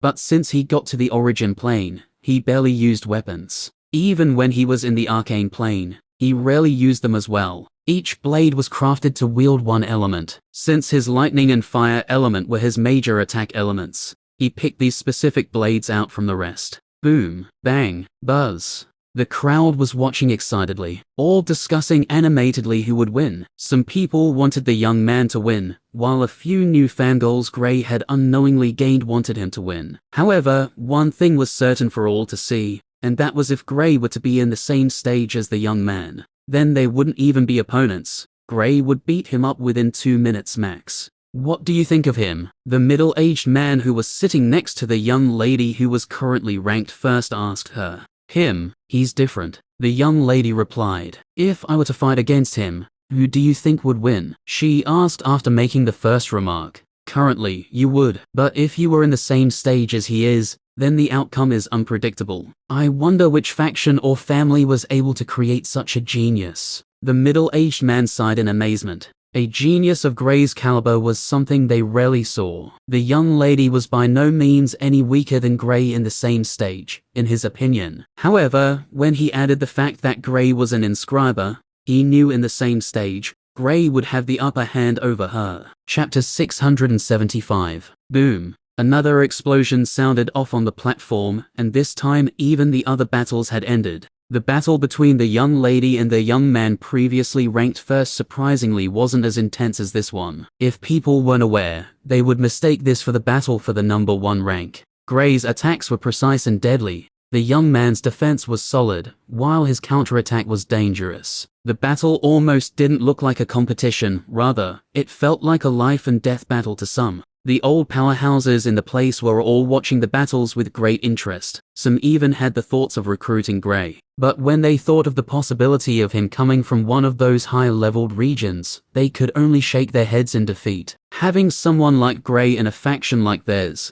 could take them to the top of the continent once he fully matures. Gray's talent was already laid bare for all to see. With his multiple elements and inscriptions, he wouldn't have too many difficulties with fighting against multiple opponents. This meant that he could almost be regarded as a one-man army. While the crowd were talking about Gray's potential and talent, the battle got to the peak. This was one of the longest fights Gray had fought with a single opponent. It was already over 15 minutes already, closing in on 20 minutes. His opponent was no pushover, and Gray was using him to train himself to the max. He wasn't using his full strength, so it could be said that he was holding back. But with the few elements he was using, he was fighting excitedly. He rarely got to fight to his heart's content. This was a good opportunity for him. They continued their battle, and as soon as they went past 20 minutes, a great opportunity presented itself for Gray. One he would never shy away from. Without delay, he closed in on his opponent who had left a space for him to get close. Just as he was about to attack, the young man turned to him with a smile. He attacked without giving Gray the chance to dodge. His original plan was to give Gray an opportunity to close in on him, then release a powerful attack that would defeat Gray once and for all.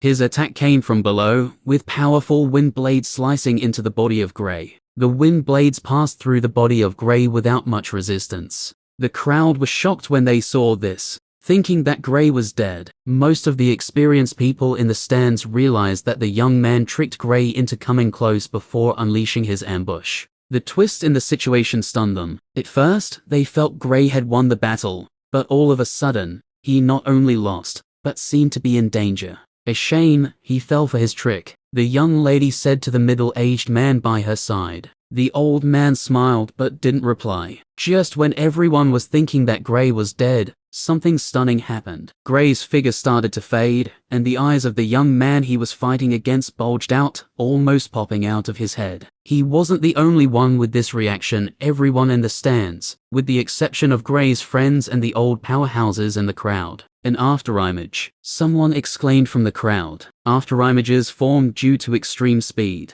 so there was no way it could be replicated with the space element, since the space element didn't really rely on speed. This was to say Gray dodged an almost certain death attack with his speed alone. It was mind-boggling. Gray's figure materialized at the back of the young man, with one of his blades placed on his neck. "I win," he said with a smile on his face. The young man wanted to make a move, but Gray pressed the blade on his neck, blood slightly coming out from it. When he felt the pain, he knew any movement from him and he would be dead. "I admit defeat," he said begrudgingly. This was a battle he felt he would win from the start. When he saw Gray's strength, he later devised a plan, only to fail at the very end. He didn't know of Gray's speed once he put his legs into it. Gray had explosive speed because of his superior physique, so when he added the lightning element to it, it was unimaginable. If not for the fact that he didn't want to use his wind element as well, then his speed would have been even more frightening.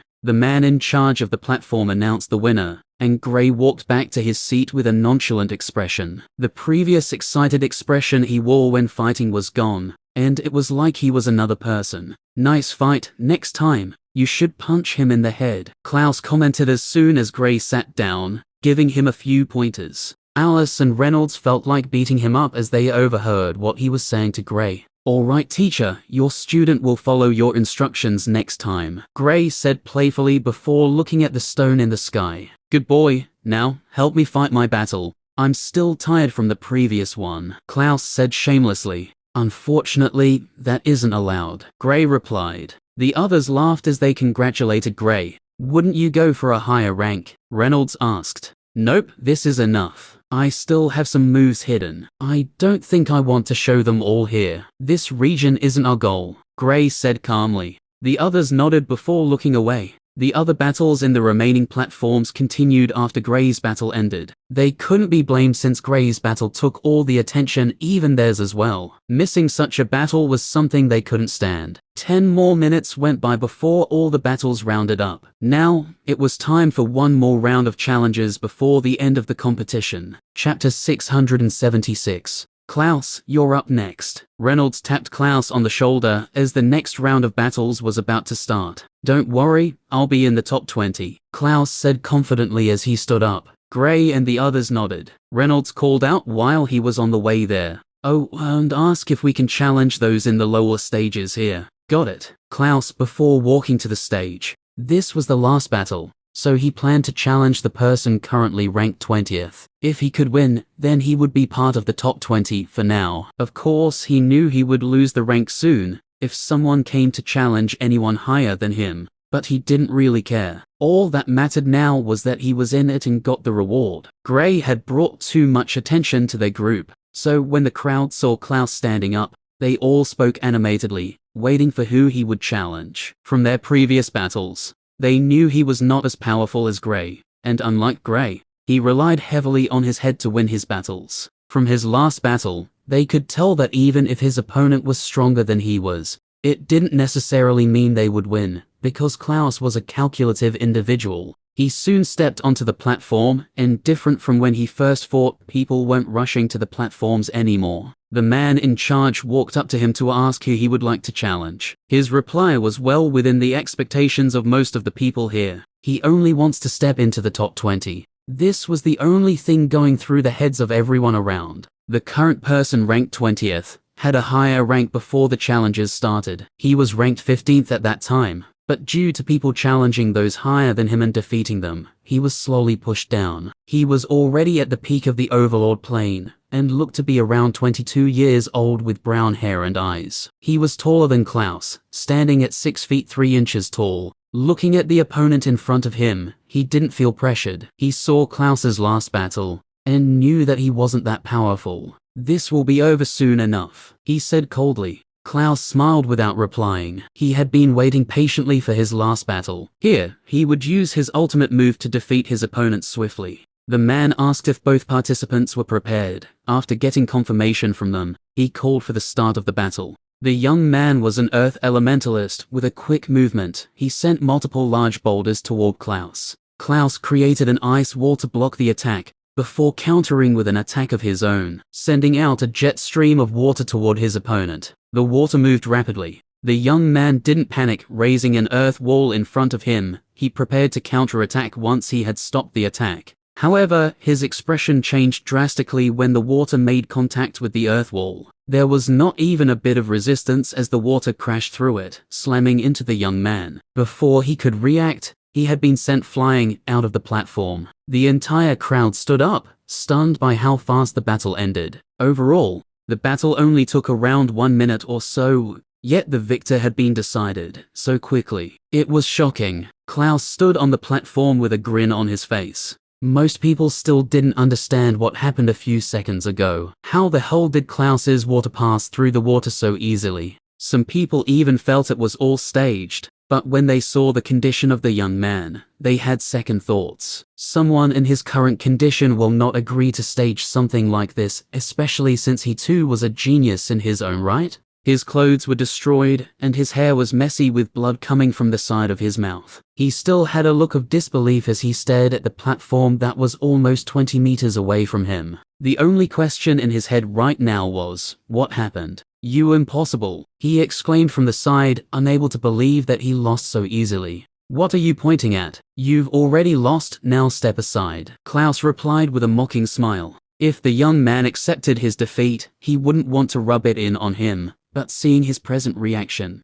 he felt annoyed by him. You've lost already, what's all the fuss? He thought inside. You cheated. Sir, I can assure you that he cheated. Let's have the battle again. The young man turned to the man in charge of the platform. You've lost this battle. He didn't cheat, he only used a skill you're unaware of. Even most of the seniors here don't know of it. But he was the one who used it, the man explained before turning to Clouse. However, to confirm if you didn't cheat, I'd like you to do exactly this same attack, while he set up the same defensive wall. The man couldn't really say he was doubting Clouse, since he could feel the intricacy in Clause's previous attack. This was something he had not seen before, but he had heard of something like this, hence he wanted to confirm if it was what he read about. Clouse stared at the man before nodding. I'll show everyone that you're a cheater. The young man snorted coldly. Stop barking. You're even more annoying than a hungry dog. Clouse mocked before unleashing the same attack once again. The young man was incensed by Clouse's words before setting up his defensive wall. This time, he put his all into it, making sure it was sturdier than the previous one. To be honest, he didn't put much into the last defensive wall,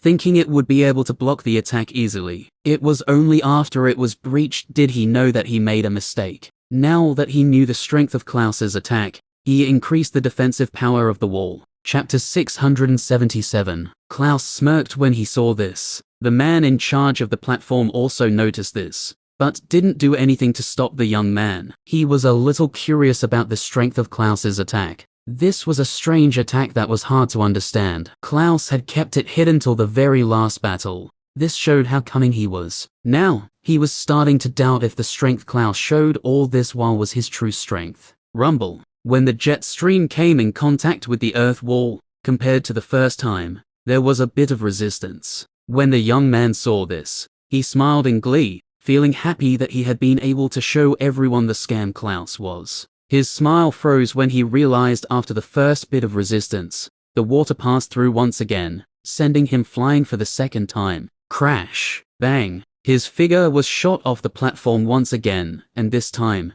the force he used in crashing into the ground was even more powerful than the first time. Just like the young man, Clouse evilly increased the strength of the attack at the last minute. This way, the impact on that young man would be even more terrifying. Gray and the others shook their heads in pity when they saw the condition of the young man. The young man looked like he had lost a tooth or two, although it wasn't really much since it would grow back in at most a month. It was still kind of embarrassing. Haha. I knocked the teeth out of him. Clouse laughed when he saw that young man. His words made those in the crowd burst out laughing, making the young man more embarrassed. The old figures sitting in the special area all stared at Clouse in amazement. The skill he just displayed was something that they had only heard of. For someone to be able to do this meant their mastery of the water element was on another level entirely. Clouse might just be the best water elementalist in his generation. They couldn't say this claim though since they haven't seen all the geniuses of this generation, but what they know is that even if he wasn't the best, he wouldn't be far from it. For them to even think of this showed how highly they regarded Clouse. They couldn't help but turn to look at his friends. Only Gray had fought, and he was clearly someone even more special. Having 4 elements, and 2 of said elements were special types. He also had the space element with terrifying speed as well. Gray was even more monstrous than Clouse, and they didn't even dare to think the other 2 were on their level. If they were, then it meant this group of youngsters would cause chaos in this continent in the future. The man finally announced the winner of the battle. Clouse wore a smile on his face. Just as he was about to leave, he recalled something and turned to the man. Sir, can those in the mid and early stages be challenged here? He asked. They couldn't leave without Reynolds and Alice battling. The man looked at him for a while before telling him to give him a minute. He flew to where the old figures were seated, after getting confirmation from them. He nodded at Clouse, telling him that once this round of battles was over, they could step forward. The reason the old figures agreed to his request was simple. They've seen Gray and Clouse show their abilities, and now they wanted to see just how talented the other 2 were. If they were truly on the same level as Clouse and Gray, then they wouldn't even mind trying to convince them to join their factions. That's all on the premise that they've not joined one though. However, they all knew that was nothing but an impossible thought. If they hadn't joined a faction only meant that they were from powerful families. Those in the early and mid stages were still around. Since watching these battles was beneficial to them, they couldn't afford to miss it. Clouse returned to his seat to give the others the news. Alice and Reynolds were pumped when they heard this. They thought only Gray and Clouse would grab all the fun, but it seems they still had a small chance to show what they were made of. The man announced the next round of things, which came as a shock to those in the arena. Some of them were even about to leave, since the competition was over, but something that had never happened before happened, which surprised them. The young lady who was ranked first wanted to leave, but the middle-aged man who was with her stopped her. His attention had been on Gray's group since Gray's last battle. He thought Gray was the only one, but after seeing Clouse's last battle, he had to reevaluate the group. He overheard when Reynolds told Clouse to ask if they could still battle. So when he heard this, he knew this was done only because the old fogies also wanted to see the talent of the other two. It wouldn't be bad to become friends with such figures. He whispered to the young lady. Them. The young lady turned to look at Gray's group. Yes, I can already see that they will be influential later on. It wouldn't be bad to be acquaintances, don't you think? The middle-aged man said. Whatever you say, uncle. The young lady replied. After the man announced that those in the mid and early stages could be challenged, the first person to stand up was Reynolds. He couldn't keep it in any longer. He wanted to see how he would fare against those in the same stage as he is. For this battle, he wasn't going to summon his elemental warrior. He would be fighting on his own. Besides, his elemental warrior was already on the 6th stage of the Overlord plane. His opponent was the person ranked first in the early stages rankings. Chapter 678. Reynolds waited patiently on the platform as the person ranked first stepped onto the platform. The person was a young lady who, according to rumors, just took the first position a few days ago. She had been ranked second for a while now, and after a brutal battle, she managed to secure first place for the first time. Now, she hasn't even gotten to relish her new rank for long, and it's already been threatened. Everyone here could feel the tense atmosphere. For some reason, they all felt Reynolds would be victorious. They've seen the battle of his friends, Gray and Clouse to be precise, and given how they could easily fight across stages, they felt he was also the same. So fighting against someone who is in the same stage as he is could already be counted as a victory for him. Some people also stepped forward to challenge those of lower rankings on the other platforms, but all the attention was placed on this platform. Gray and Clouse had already brought all the popularity the group needed. Hello, Reynolds waved to the young lady. The young lady waved back with a calm expression. She was clearly focused on the upcoming battle. Reynolds, on the other hand, seemed very relaxed. The man in charge stepped forward to ask if they were prepared. After getting confirmation from the duo, he called for the battle to start. The young lady didn't hold back and attacked instantly. Boom. A large flaming sword rose into the sky and slashed at Reynolds. She was a fire elementalist. Buzz. Lightning danced around Reynolds' body as a lightning shield appeared in front of him to block the attack of the young lady. After blocking the attack, he unleashed a series of lightning arrows that shot at the young lady with breakneck speed. The young lady didn't panic as she swung her large flaming sword at the arrows, destroying them as they came in contact with the sword. Reynolds saw this and also created a large lightning sword like his opponent. Since she wanted to use the size advantage, then two could play that game. Buzz. Bam. Bang. Boom. Their battle quickly picked up pace as attacks flew everywhere. The young lady attacked ferociously. Reynolds wasn't reserved in his attacks as well. The duo were each fighting for something. The young lady didn't want to lose her newly acquired rank, while Reynolds didn't want to be the one looked down on among their group. However, he wasn't too pressured in winning, but he wanted to make sure that even if he lost, he gave the crowd a great show. Besides, he still had the mid-stages rankings to also fight for. Boom, bang, crash. Lightning and fire flew all over the platform, a beautiful yet dangerous sight to behold. Those who had a lower cultivation stage than the duo could feel their spines tingle at the sight of this. The crowd watched in exasperation. They never thought the battle between these two would be to this extent. Of course, it was not on the level of Gray and the person ranked 7th, but it was something special. Those who watched the battle between the young lady and the person previously ranked first knew this battle was miles ahead of that one. They could feel the nervousness in the air. A small mistake and either participant could lose. Ray's amazing. If only he agreed to spar with me more, he would have won already. Alice commented. Heh, other than Gray and Void, who else spars with you? Clouse scoffed when he heard Alice's words. Whenever Alice brought the idea of sparring, he had always rejected it. Of course, there are times he spars with her, but he avoids it whenever he can. She was a relentless attacker, so defending against her was tiring. Gray and Void could keep up with her because of their speed and space element. They, on the other hand, were not that fast. Luckily for him, he had the advantage in cultivation stage, so he could overpower her. Reynolds was the one who got the brunt of it most of the time. Gray and Void chuckled when they heard this, looking at Alice. Gray couldn't help but recall when he was weaker than Alice, and had to spar with her frequently back at the Lunar Academy. Although he wasn't really that bad, he was still beaten up by her most of the time. Alice's way of fighting was direct and fierce. One slip up, and she'll attack continuously. She isn't the type to give an inch when battling, else you would regret your decision. This, however, doesn't mean she isn't calculative. She just preferred doing things this way.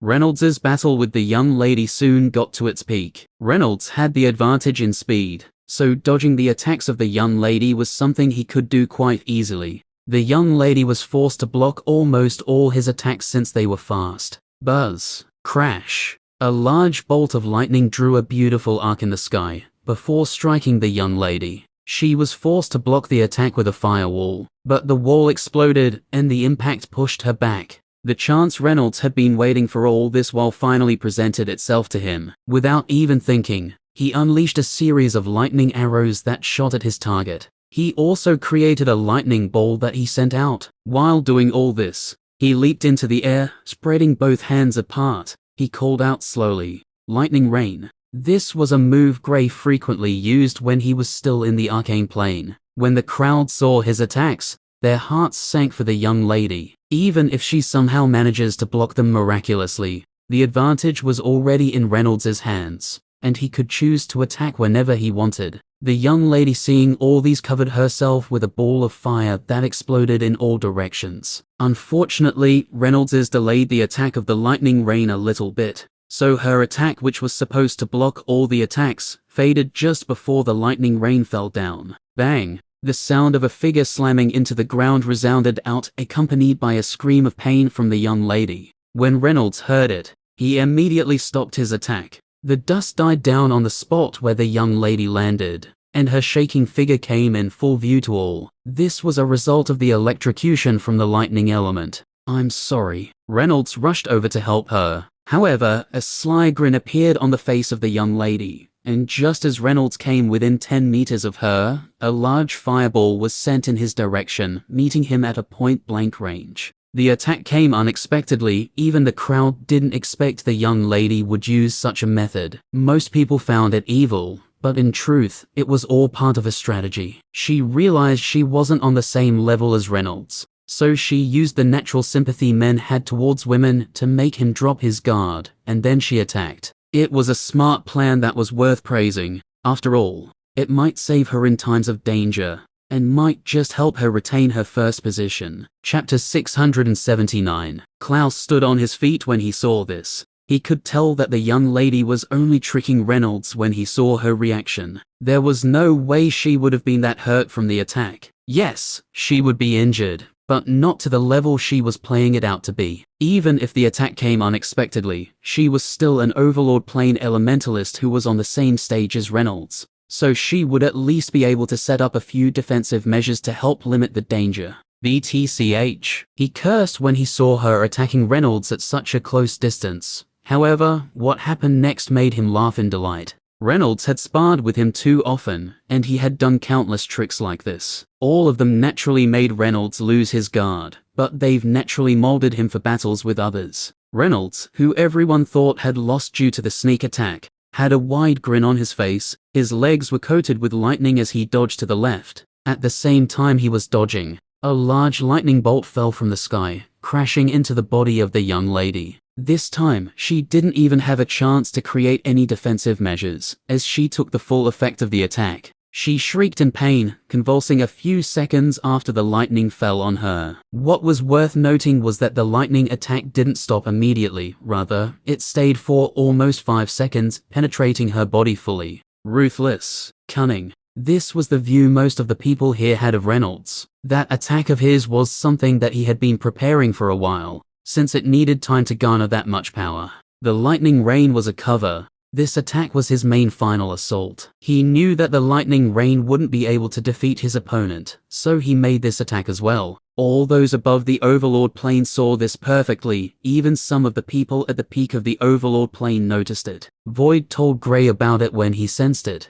The sneak attack happened too fast, hence they were unable to alert Clouse of Reynolds' hidden attack. Alice calmed down when she saw Reynolds dodging the attack, and nodded her head. When his lightning bolt rained on the young lady, she felt the young lady deserved it. Not just her, but almost every single person here felt she deserved it as well. If Reynolds didn't have a countermeasure prepared, then he would have ultimately lost because he tried to show care for his opponent. The man in charge of the platform rushed to where the young lady was, and covered her with a white light. He was unexpectedly a light elementalist. Gray watched the scene intently. Anything related to the light element was all he focused on. When his teacher was using the light element to heal Clouse's father the last time, he was unable to witness it. But now, he was seeing it for the first time. As he watched it, he felt something in him resonate with what was happening, and his eyes glowed with a white light. His body was about to do the same before he noticed, and he quickly suppressed the feeling.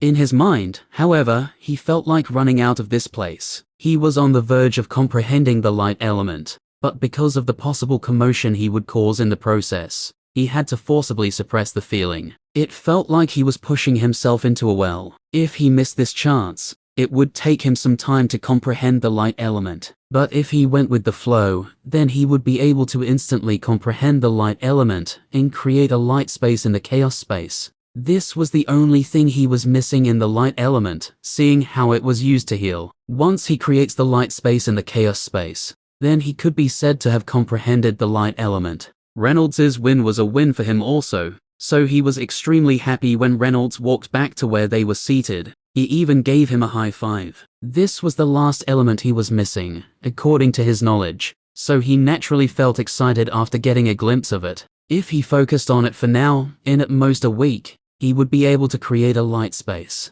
Then everything would be set. Good job. You see, sparring with me has its advantages, Clouse commented when Reynolds took his seat. Haha, of course. I knew from the start that she was pretending, but I had to make her lower her guard. Reynolds laughed as he looked at the stone plaque in the sky that currently had his name written as the #1 genius in the early stages of the Overlord plane. You did good, but if you sparred with me more, you wouldn't have needed trickery to win, Alice said. Reynolds' smiling face froze when he thought about the hellish sparring session with Alice, and he couldn't help but shiver. Gray laughed before looking at the other platforms. All he wanted right now was for this round of battles to end, so Alice could step forward and challenge whoever she wanted to. Since she was in the 4th stage of the Overlord plane, they all knew she wouldn't challenge the person ranked first, but she would definitely aim for the top 10. Reynolds was the one who had the first rank in sight. Thanks to his elemental warrior, he was about to become the first person to be ranked first in both the early and mid stages of the Geniuses rankings. The thought of it was exhilarating. 10 minutes later the battles ended and Alice stood up. It was finally time for the last person in this group of freakish friends to show her strength. If Alice was on the same level as the others, then it meant this set of friends were insanely talented. She walked to the platform calmly. If one looked at it properly, one would realize that all 4 of them had fought on the same platform. All the times Clouse and Reynolds fought, they did it on this particular platform. Those in the stands watched on in excitement as they watched Alice step onto the platform. The man in charge of the platform was already waiting for her. When she stepped forward, he asked her who she would like to battle. When hearing her say the person ranked 5th, he felt a little disappointed for some reason. The truth was, he wanted her to challenge the person ranked first, defeat him and solidify her group's status as freakish. Alice smiled when she saw this. Looking at Reynolds, she shook her head before challenging the person ranked 4th. The reason for this was simple. Once Reynolds stepped forward, then the first position was his. She didn't want to overdo it. After all, these people were also geniuses as well. Getting into a tough battle with the person ranked first would be difficult for her, and her chances of winning weren't over 50%. Chapter 680. The person ranked 4th was a young lady like Alice, only slightly taller than her, and chubbier. She walked onto the platform, staring at Alice vigilantly. She has already seen the others in the group fight. so she knew she was up for a tough fight. Winning was her aim, and she wouldn't let herself be distracted. They might be talented, but so am I, she reassured herself. Saying this, however, did not change her mindset. Stepping into a battle with this mindset has already shown a weakness in her character, so even if she was stronger than Alice, her chances of winning have reduced drastically. Alice nodded to her opponent, who did the same. After getting confirmation from both fighters, the man in charge of the platform declared the start of the battle. Alice attacked immediately, using the lightning element to boost her speed as she sent out multiple lightning orbs that exploded around her opponent.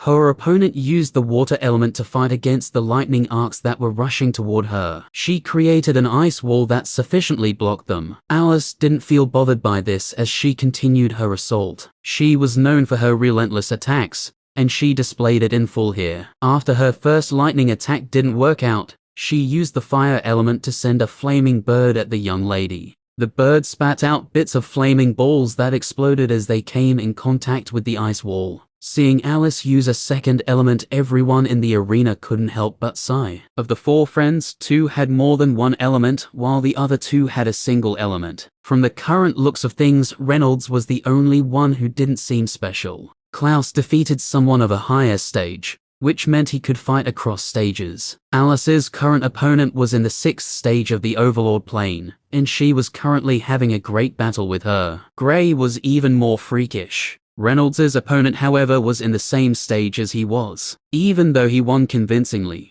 it still didn't show his dominance like that of his friends. While they were thinking of the group of friends, Alice's battle was slowly heating up. Just like her opponent was also a dual elementalist, having the water and darkness element. She attacked with the darkness element, creating a large shadow beneath Alice. That seemed to slow her down. Not only that, but the darkness element started to eat away the essence around her, disrupting her ability to control the elements. The darkness element has multiple uses, but its best ability is none other than corrosiveness. It could corrode anything, even as far as the air they breathe. If a darkness elementalist is fighting someone stronger, the darkness element can come as a trump card. Using it at the best time will give them an advantage. Alice shook her body before lightning started to dance around her. A 10 meters radius around her was covered with lightning. She used it to fight against the corrosive ability of the darkness element. After gaining her proper control of the elements, she started attacking once again. Her opponent was no pushover, so she knew she had to dig deep. Boom, bang. Attacks flew left and right, with the young lady using the water element to both defend and attack. She used the darkness element for sneak attacks, but the lightning surrounding Alice made her sense them and dodge them before they touched her. Alice was using the lightning as a type of sensory ability, making it almost impossible to sneak attack her. A large streak of water was sent towards her, but she used the fire element to counter it, before using the lightning element to send out a large bolt, which cut through the streak of water and headed towards her opponent. The young lady she was fighting against blocked the attack with an ice wall, but the wall cracked after successfully blocking it. Crash! Bang! Before the young lady could reinforce the wall, another lightning bolt struck it, blasting it apart and rushing towards her. With no time to think, she threw a dark orb the size of a human head at the lightning bolt. When the lightning came in contact with the orb, it caused a large explosion.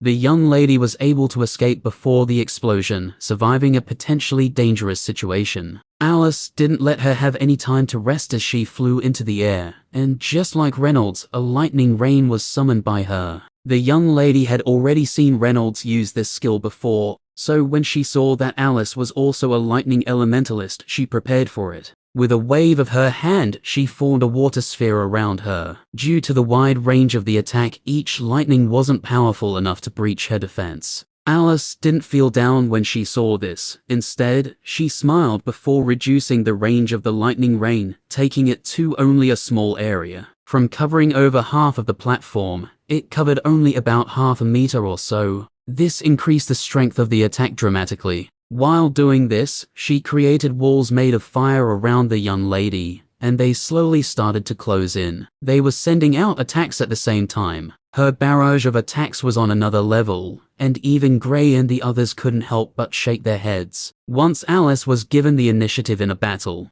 Then it was decided, unless her opponent could overpower her, they would be nothing but sitting ducks. Alice's assault continued, and the young lady knew she messed up when she gave her the chance to attack freely. With a yell, she forced the water sphere wide, trying to use it to push the approaching fire walls. Doing this, however, gave the lightning rain the chance to penetrate it. When she saw this, she covered her skin with ice, forming something like an ice armor to defend against it. Alice had an intrigued look before attacking with a lightning spear. The spear shot past the fire wall before slamming into the body of the young lady. It made a ringing sound as it managed to defend against the attack. The young lady was pushed back by the impact of the attack. Seeing this, Alice smiled and her attacks continued. The lightning rain had stopped. Instead, large lightning bolts started crashing down from the sky. The young lady, who was on the defensive, found it hard to regain any sort of advantage, since Alice didn't give her that opportunity.